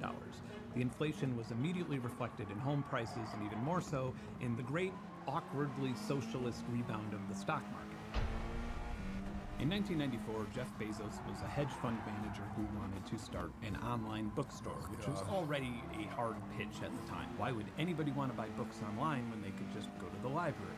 But it was even worse. He was allegedly transparent to his investors and told them that he intended to prioritize growth over profit for a very long time. All in all, he had 60 meetings offering 1% of ownership for $50,000, and the biggest investors were his parents buying up 6%. With 22 investors, Amazon.com got off the ground with $1 million. By 1999, Amazon was selling everything from books to DVDs to household goods to electronics, and soon after, the company transitioned from being a retailer to an online gateway for other retailers. Amazon customers could pay a low annual membership fee for unlimited free 2-day shipping, and both retailers and manufacturers began to become dependent on that convenience. Retailers weren't the only ones with a dependency problem.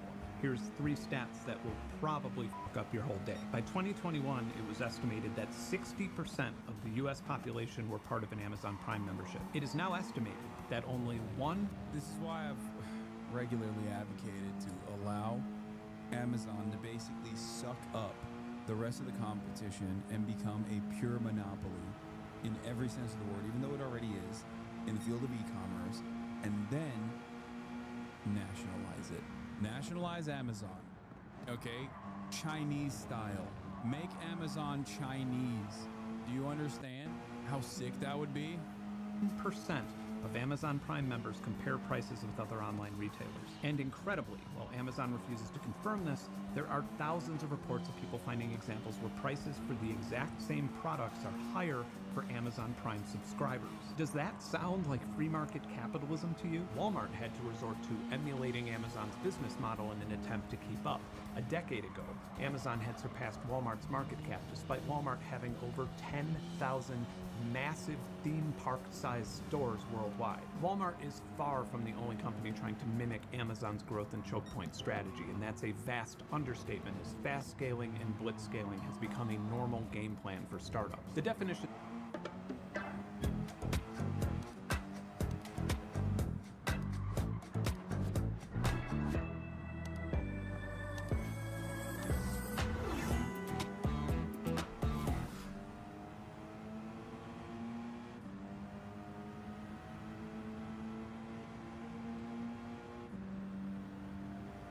vary a little bit, but fast scaling generally means to prioritize growth initially with an open-ended plan to make a profit later. So for example, if I wanted to fast scale a lemonade stand, I would make a pitch deck for venture capital investors that proposed selling lemonade at 50% of what it costs for me to make it. This would literally using underhanded tactics and taking advantage of extra money that you have to monopolize and consolidate any market whatsoever, and then slowly but surely, once you have created almost complete corporate consolidation by way of one company or two companies or three companies, where you can engage in the act of not illegal price leadership as opposed to the very illegal price fixing, you can just slowly turn up the dial year over year, and then you got people going, why the fuck do I have to pay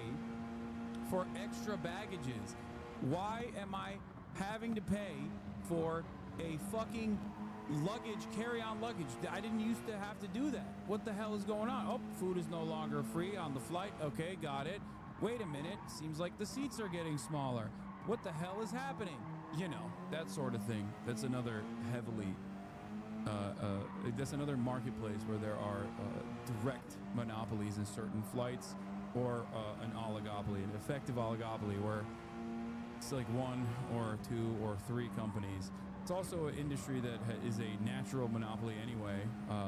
Airlines, there's a massive overhead, like a massive natural barrier of entry to enter. Anyway, let's continue. Grow my customer base significantly and starve out the neighborhood children who I'd be competing with. And then once I disrupted the lemonade market successfully, I'd work out a volume deal with lemon plantations and lower my costs while slowly raising prices for the customers so a profit could be realized. Blitzscaling, on the other hand, is a lot more reckless and assertive. My VC proposal would be to sell lemonade at half the cost, but buy out all of the neighborhood children for their stands, and then I'd buy some lemon plantations, and I'd pay $100 million to have the local football stadium renamed Ben's Lemonade Stadium, and every person in attendance would be given free lemonade if they downloaded my app. You may be asking how on earth that would ever make a profit, but we're gonna figure that part out when we've dominated 80 to 90% of the lemonade market and have millions of lemonade drinkers. Right now, we just need to concentrate on disrupting. That probably still sounds like a terrible investment, but if you buy into the initial seed round of the investment, you'll have the opportunity to sell that equity at a premium in a Series A or Series B, or even better, during an IPO launch when the company enters the stock market valued at, I don't know, $15 billion. To investors in this stage, it's much less about profit and more about a lucrative and risky game of hot potato. An excellent example that we're all familiar with is Uber. Here's the original pitch deck proposing the disruption of the taxicab industry. It's nearly delusional, claiming that a city's medallion system for cabs, cab drivers paying for the medallions, have no accountability. In the future, digital taxicab hailing can make, I guess, lifting up your hand unnecessary. And when they say luxury, they mean prestigious vehicles like used Priuses. And these Priuses driven by non-employees who sign up can be used to drop your kids off at school or transport the elderly. Uber has had over 25 rounds of funding that it has used to... So much of Silicon Valley companies revolve around disruption language. Aman korkuttun lan. Oh. Oh, Maaybe. Okay, yeah.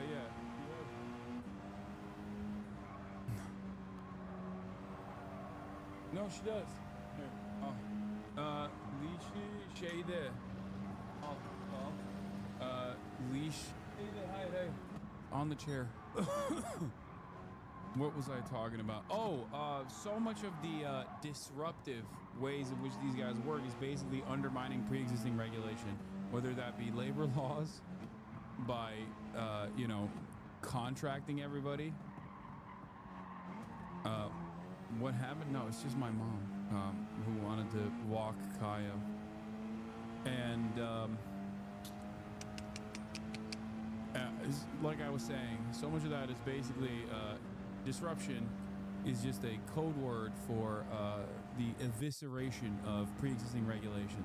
That's all it is. Like, if you have to employ people, then you have to pay for their benefits. But now you can actually disrupt that market by having contractors that are unaccountable. Raw dog its way into the cab economy and pay for everything from lobbying local governments to settling hundreds of lawsuits. Naturally, once the traditional cab industry was more or less destroyed, the prices got jacked way up, and between 2018 and 2021, the average price for an Uber ride rose 92%. Those early pre-seed investors who unloaded equity when the company went public will obviously never have to work again. Public investors did not fare so well, and the great Uber IPO launch crash shit show made some of us think that maybe finally people are learning not to be bullish about companies that have an annual operating income of negative billions of dollars. And despite this, by 2019, the American stock market gained an impressive 30%. We're back, baby.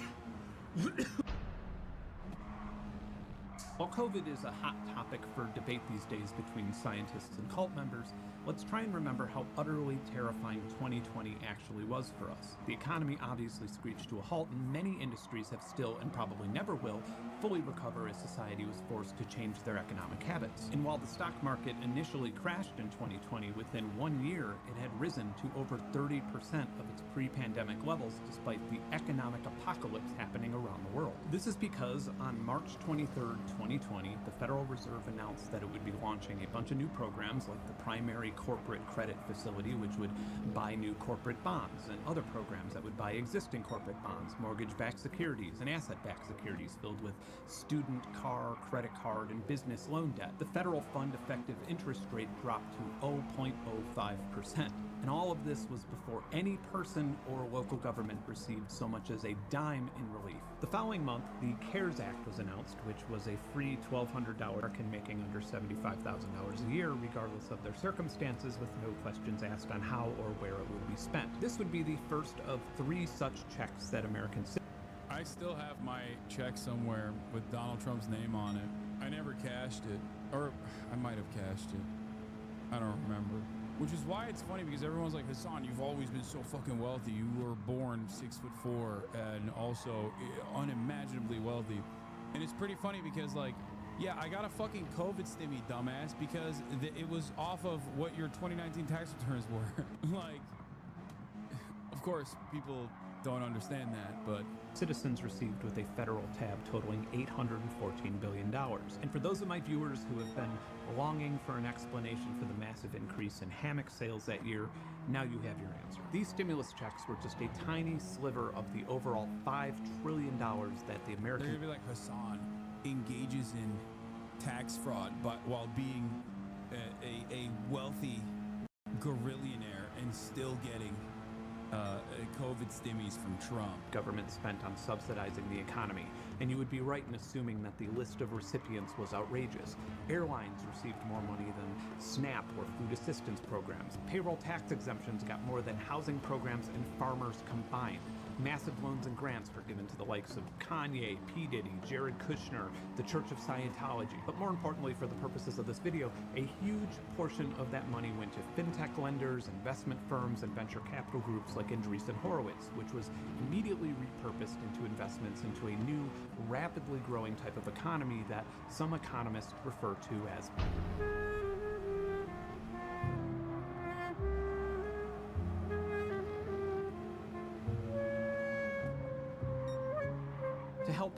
actually explain post-capitalism, I need to remind you of the utter absurdity of just having $1 billion.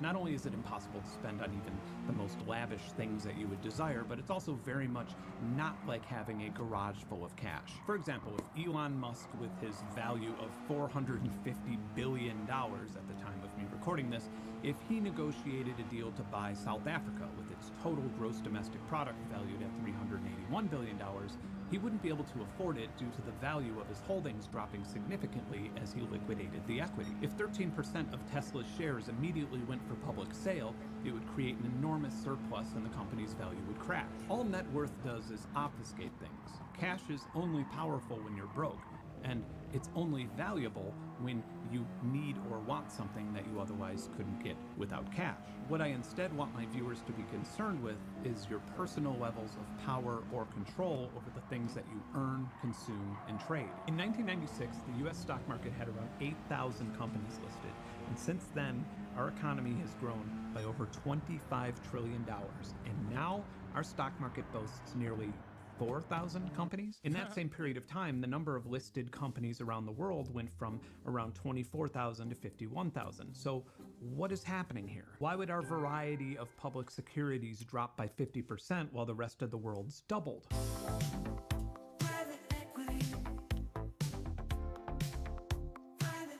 The term private equity means more or less what you would expect it to mean. These days, it's usually a larger company or firm that buys smaller companies and either transforms them from public companies to private companies or just keeps them as private companies, as opposed to a publicly traded company that has a lot more obligations with the Securities and Exchange Commission. In the 1990s, it was estimated that about 2% of the businesses in the US were owned by private equity, and that number has since grown to over 25%. And this includes everything from chemical companies to farms to vets to grocery store chains to food delivery apps to gyms to medical facilities to drug companies. And many of these related businesses are owned by the same investment firms or their partners, which sets the stage for an entire gallery of anti-competitive business practices and tax shielding using tactics like dividend recapitalization. In fact, this is almost unnecessary these days, as a newer trend is private equity firms literally giving one of their portfolio companies a value and then selling it to themselves.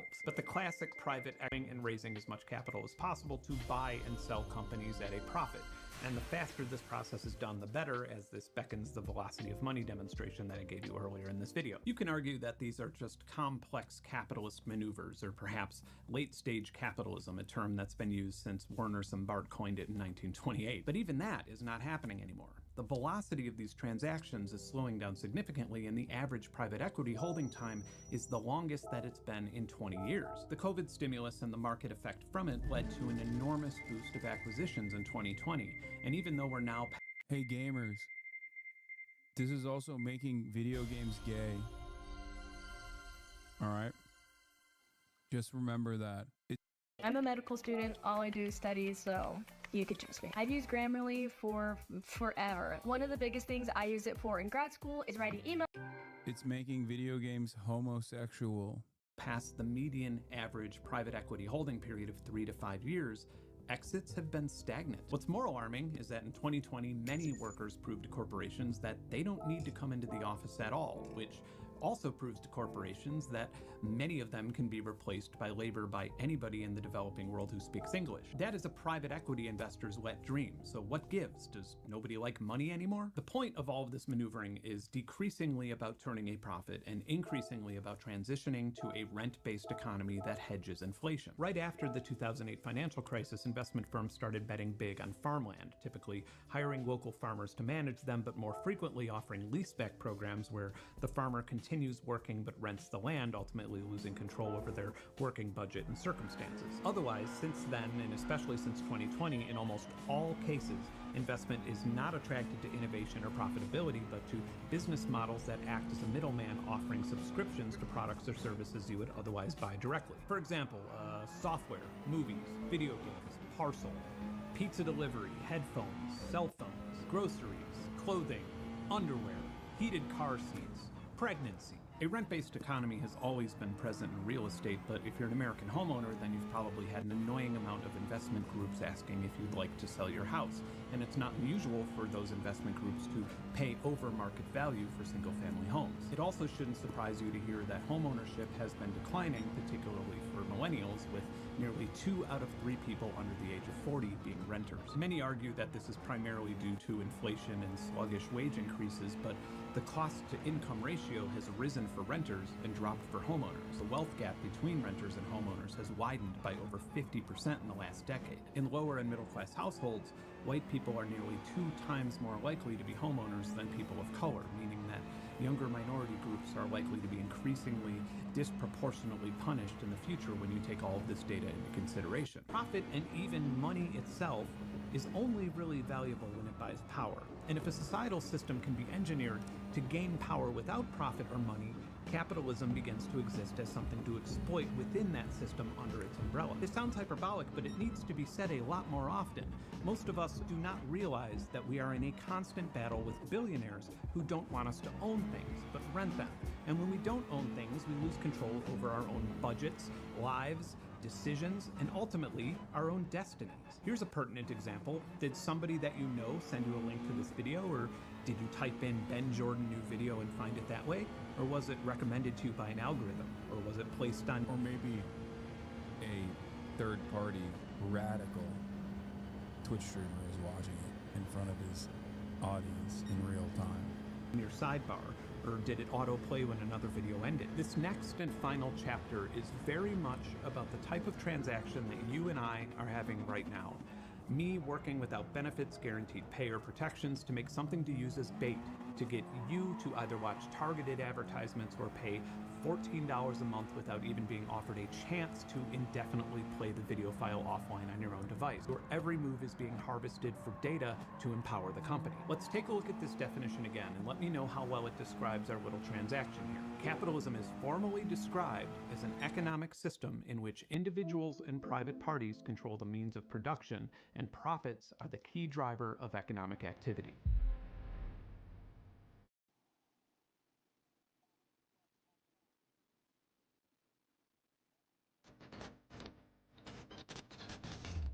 Long before the pandemic, the foundation had already been laid for an economy that transcended goods and services. Facebook's Cambridge Analytica scandal, where 87 million users were psychologically profiled without consent and served political ads, was hugely associated with both the 2016 presidential election and the Brexit referendum. Many people believe, including whistleblowers who worked in the data centers, that without Cambridge Analytica, the UK would still be part of the European Union. Better yet, here's a leaked debriefing slideshow from Cambridge Analytica giving themselves credit for using mined personal data in combination with misinformation campaigns to win an election. As America... For me, I think, wait, what is this? Edit, I get it, we don't like sponsors. Let me clear something up. Fundraiser for UNICEF Ukraine. This video isn't anti-capitalism, and Ground News is transparent about their methodology, which is vetted by third parties. It's not a comparable business model to news aggregators. We're not getting paid anymore or any less if you sign up as a CPM deal. Finally, this puts me in a rough spot. I don't normally work with sponsors for the many reasons that grievances outlined in the comments here, but pulling this will cancel a whole lot of aid for people who desperately need it. I've had plenty of fundraisers and none of them perform anywhere near as well as me working with a sponsor. This video isn't anti-capitalism. I mean, whatever. Sure. Okay. Americans were concerned and distracted by claims of voter fraud. Wink. I will say this much. My position on Cambridge Analytica stuff is that, like, if American and British collective consciousness could be undermined by targeted advertisements like this, holy fuck, we have a serious problem. And we do.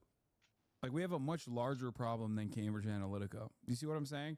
This is what I said even back when the Russiagate conspiracies were popping off. Like, our lack of education and our lack of interest in, like, teaching people how to do critical thinking, it has unironically created a national security concern.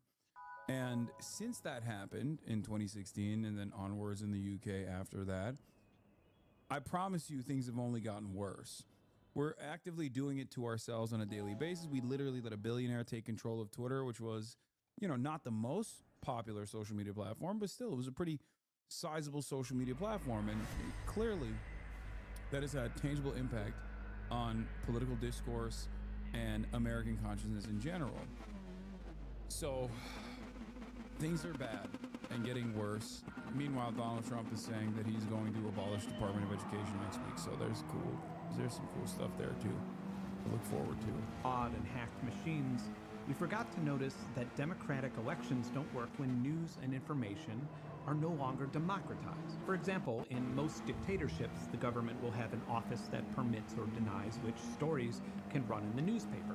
In 2025, every piece of news that the average voter sees is manipulated by a third-party aggregator. Even if you go to something like Google News and select the generalized headline areas, your feed will be different than mine. This disequilibrating of information was concerning enough when it was being done for ad revenue and profit. But now, it's about a lot more than that. Whether capitalism is healthy or unhealthy at any given point in time, it has always provided the framework for negotiation between profit and labor. In Karl Marx's critique of political economy, labor is broken into two subcategories. There's abstract labor, which is what I'm doing right now when making this video. I'm learning, I'm gaining experience, I'm sharing information, and overall I'm just feeding my passion. And the other is concrete labor, which is what somebody would be doing if they were holding a boom mic over me or making me coffee. Capitalism obviously requires concrete labor, but it thrives on abstract labor as it provides organic growth. And the problem is that you can't just snap your fingers and get abstract labor. You can't even buy it because someone's passion and happiness is more valuable to them than a commodity. So corporations classically try to generate it through morale-boosting corporate programs and retreats and parties. This has been a major challenge since the Industrial Revolution, even when you're paying a competitive salary, health insurance, 401k, and bonuses. But when you hire gig workers that have no benefits, labor protections, or even guaranteed income, which, by the way, is often below minimum wage, how can you expect to extract abstract labor? And abstract labor and value is extremely high in creative industries. How can you expect musicians to, on average, spend more in fees to give you their music than you'll ever pay them in royalties? How can you expect an app or game developer to give you 30% of their income when you're not even offering support or advertisement? Or shit, how can you expect somebody to buy thousands of dollars of camera equipment to start a competitive YouTube channel? Why would I, a YouTuber, take a modest salary to produce, shoot, and edit short stories for, I don't know, the New York Times, when I can have full control over my content where I'll be rewarded appropriately for all of my hard work? Or why would somebody work for a chauffeur company when they could set their own hours depending on how much money? Zero math skills needed. File your Fed and state returns free with TurboTax. Pay $0 to file. Roughly 37% of filers qualify. Simple Form 1040 returns only. Click for eligibility. Yeah, school's good. Well, my roommate is Brian Cox. Ouch. You know, I think he's just here for the access to Uber One for students. My name is Brian. My interests are food and saving money on food. Oh, Mr. Cox. Not you, him. He really loves those discounts on smoothies and on rides. I didn't know Uber had senior discounts. I'm a freshman. But he's really starting to fit in. Money they needed in any given week. According to YouTube's 2024 Culture and Trends report. Okay, I wouldn't compare those two things. One, you are contracting yourself as a gig economy worker. On the other one, like working for the New York Times as a gig worker would be closer to Uber. I don't. 65% of Gen Z identify themselves as a content creator. And YouTube doesn't exactly hide why this is such good news for advertisers who intend on capitalizing on this societal snowball effect. But we can assume that if and when that generation enters the labor force, they won't exactly be bringing high levels of abstract value to the car insurance claims adjuster cubicle. But this is nothing new. Long before the pandemic, the labor force participation rate had dropped significantly from its peak in 2000. And you can see the decline growing exponentially as big tech entered the economy.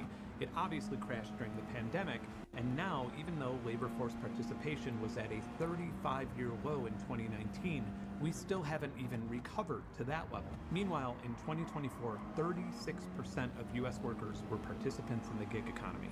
It is projected that by 2027, that number will have grown to over half of the entire American workforce. I wonder what could possibly make everything that I told you in this chapter 100 times worse. In the late 1990s, we quickly realized how powerful marketing could be with the innocently named cookies, which simply track a user's activity with the primary goal of optimizing targeted advertising. When Facebook introduced the like button in 2009, the power of sentiment analysis was realized, and it would only be a few years before you telling your aunt that you bought a new grill would lead to you seeing ads to get you to subscribe to meat subscription services. Hey, look, there's a coupon for the annual plan. Congratulations, for the next year of your life, the meat you grill will be chosen for you. It won't be graded like the meat you get from the butcher, it won't be FDA approved, and you'll pay more while a farmer on the other side of the world earns less. But it wouldn't be until the recent AI boom when sentiment analysis would become sci-fi levels of terrifying. Facebook has lost popularity while young users migrated to Instagram and TikTok.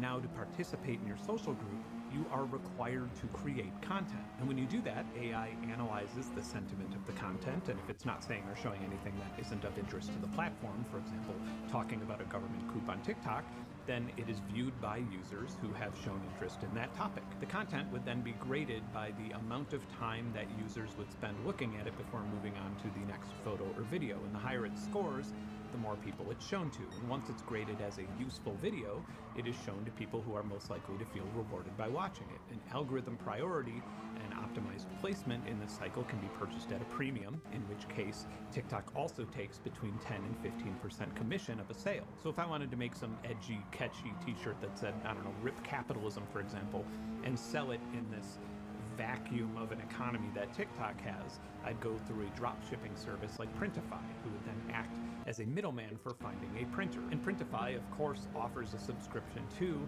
and they make money from both the printers and the designers. In this cycle, abstract labor is either unpaid or paid pennies on the dollars in comparison to the wealth that their labor generated. This isn't exactly a speculation or a prophecy either. As of 2025, 1 out of 3 young people have shopped on social media in the last week, and another study of 14,000 global consumers has shown that 91% of people prefer buying cosmetics on social media. 81% of the people in that study prefer buying clothing that way, while only 57% even bother trying clothing on before purchasing it. And again, one could argue that this is merely capitalism on methamphetamines, but a store like Kohl's employs 96,000 people.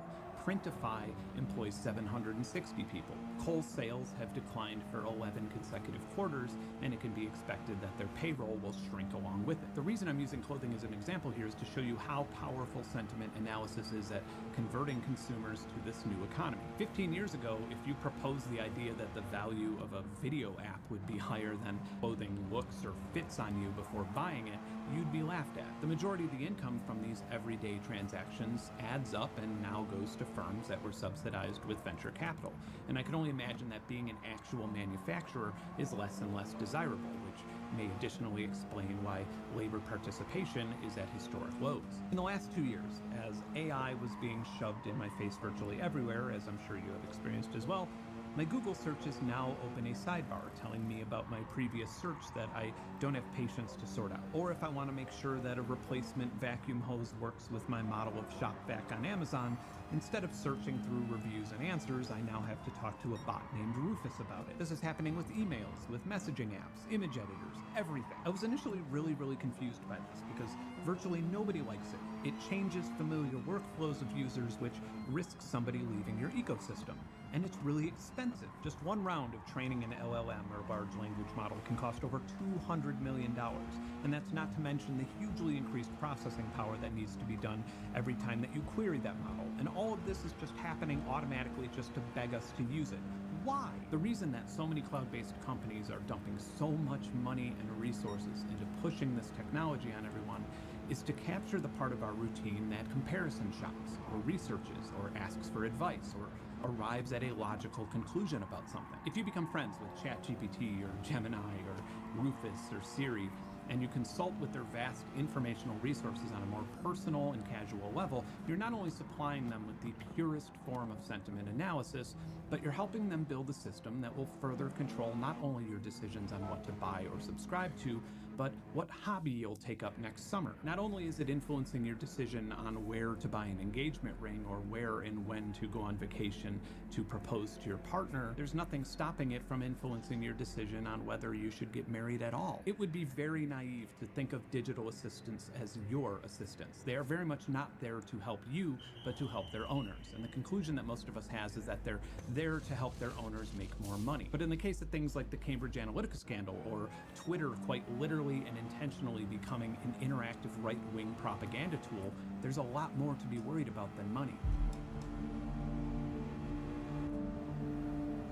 What we ultimately have is money being extracted to systems that do not grow or scale the way a capitalist system does, by expanding the assembly line or opening more chain restaurants or researching and patenting a new type of refrigerant. And I am personally convinced that the market will crash again and more money will be borrowed and printed that will ultimately be invested into the further transformation into a rent-based economy. During World War I, America's debt to GDP ratio was 35%. In World War II, as we strained every single resource that we had, it skyrocketed to 121%, meaning that we had 21% more debt than value as a nation. Our debt to GDP ratio once again skyrocketed after the 2008 crisis, and it just kept rising. And right now, we are at 123%, higher than it has ever been in the history of our economy. Our national debt as of February 2025 is $36.5 trillion, and our total debt is $102 trillion. I would say that we're well past the point of no return, but I don't even know what that is. And I assume that it would be easier to change the value and concept of money than it would be to repay that level of debt. And it's worth pointing out that the primary owner of that debt isn't China or Japan or even our own Federal Reserve. I don't have a problem with this aspect of debt, especially because that's not how the American government works. The confidence that people have in the dollar comes from the fact that it is the global currency in which trade it takes place on, and also the fact that it's the American military that defends said global currency. So in that sense, it doesn't really matter. I mean, another great example is like during World War I, right? I mean, World War II when it skyrocketed. What matters to me is that in the World War II era, the way that all of that expenditure was distributed was significantly better than what it is now. That's the issue, in my opinion. The issue with American debt is not necessarily the fact that it's so vast, it's so large, because America is still, at this stage, the global hegemonic superpower. I'm not like a debt guy at all. I think a lot of the conversation that people have around this oftentimes revolves around like fiscal tightening, fiscal austerity, belt tightening initiatives. But in reality, I think the real issue is not the fact that we have such vast amounts of debt, especially because that's not undermining the confidence that people have in the dollar or the American economy as a whole, but it's how we have distributed those resources. And it entirely stays at the tippy top. It never yields benefits for the American working class. That's the issue. It's U.S. investors. As this cycle continues to snowball, money will be less and less valuable, not only because of inflation, but in principle. When the government is so closely entangled with the people who have benefited the most from this mass extraction of wealth from a capitalist economy, it stops making sense to think of wealth as money. Hear me out. Here's a helpful metaphor from the book Stalin, the Court of the Red Tsar. There's a story where Stalin and his powerful entourage of officials was traveling by motorcade when they came across a peasant woman struggling to push her cart up a hill. Stalin saw this and ordered the cars to stop and inquired about her situation. He wanted to give her some money to help her, but not one person in his entire entourage had a single ruble of cash on them. And that's because their wealth was in ideological power and influence. They didn't need cash because no matter how lavish their appetite, whatever they desired would be given to them. It wasn't until the deeply organized experiment of communism fell that the Soviet ruling class had to convert their wealth to a tradable commodity as oligarchs. Unfortunately for oligarchs, money can't buy everything. Money alone can't change laws. It can't force people to dress the way you want them to dress or to identify in a way that aligns with how you see them. against the law. It can't allow you to change the race, culture, or ethnicity of your neighbors. You can't buy someone else's choice to be or not be a parent, to graduate or transcend from those unfathomable limits of what money's wealth can get you. You need to control the power of information so that you can manipulate the world that you live in. And I believe that that is exactly what's happening, and unfortunately, I think it's going to get a lot worse before it gets better. If you've stuck with me this long to listen to and consider my entire manifesto here, thank you. And all I ask is that you consider the information in this video when you make personal decisions, read the news, or spend your precious time on this planet participating in the post-capitalist economy. I suppose you want some advice on how to educate yourself about current events when an exceeding amount of news organizations are owned by billionaires and sometimes even governments. Well, Ground News. Come here, I'll show you. It's an app and website that collects news articles from around the world and organizes them. iPhone 16e has the best battery life for an iPhone this size, so nothing's stopping you from getting the high score, except the stairs, benches, and rails. iPhone 16e. Latest iPhone, greatest price. And by political bias, reliability. We're doing ethical reacts. Media ownership. Ground News themselves are independently owned and funded by But he's not. drivers like myself. Yeah, I understand vetted why by three he said different he's not independent anti-capitalist. news monitoring organizations. So here's an example of one that'll probably be a sequel to this video. Trump announces strategic crypto reserve including Bitcoin, Solana, XRP, and more. That's from CSNBC. It's owned by the Roberts family. Very high factuality, center bias. Let's head over to the right, shall we? Trump moves crypto strategic reserve forward. Promises to elevate Fox business owned by media conglomerate, the Murdoch family. High factuality, and it leans right. All right, going left. Trump's crypto reserve is a payoff for loyalists. Published by Fast Company, which is individually. Guys, I don't need to watch a Friendly Jordy's video to tell you my opinion on Ground News, but I'm not going to shit on this person whose video I just watched and thought was very good, as he's in the process of, like, you know, showing their owned high factuality their Ground News sponsorship. But my favorite is the blind spot feed, which shows you news that the left or right is just completely unaware of. For example, left-leaning news organizations don't seem too interested in telling you that the EU spends more money on Russian energy than Ukraine aid. And unsurprisingly, right-leaning news organizations don't really want to tell you about an analysis that shows that Trump tariffs will cost the average U.S. family $1,600 or more per year. Anyway, if this is something you're interested in, you could go to the link below or go to ground.news/Ben. And if it jives with you,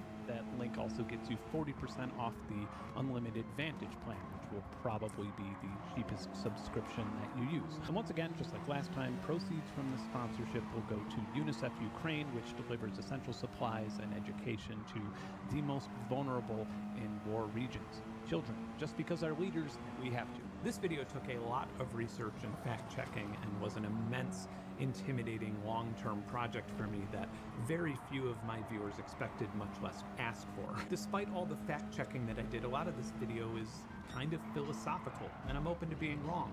I do think that what I said in this video is worth consideration, as there are some very real statistics and scenarios that will affect your life in some way, shape, or form. But most of all, I want to thank you for your valuable time, and I also want to thank my supporters. Videos like this are part of my nonprofit and are almost always funded by viewers like yourself through Patreon. And if you'd like to support future videos and be part of an amazing, healthy, and inspiring community, then we'd love to have you. Ironically, it's another damn subscription service, but it's a worthy one, and you can join for as little as $1.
All right, I'm gonna end stream on YouTube, and maybe I'll what?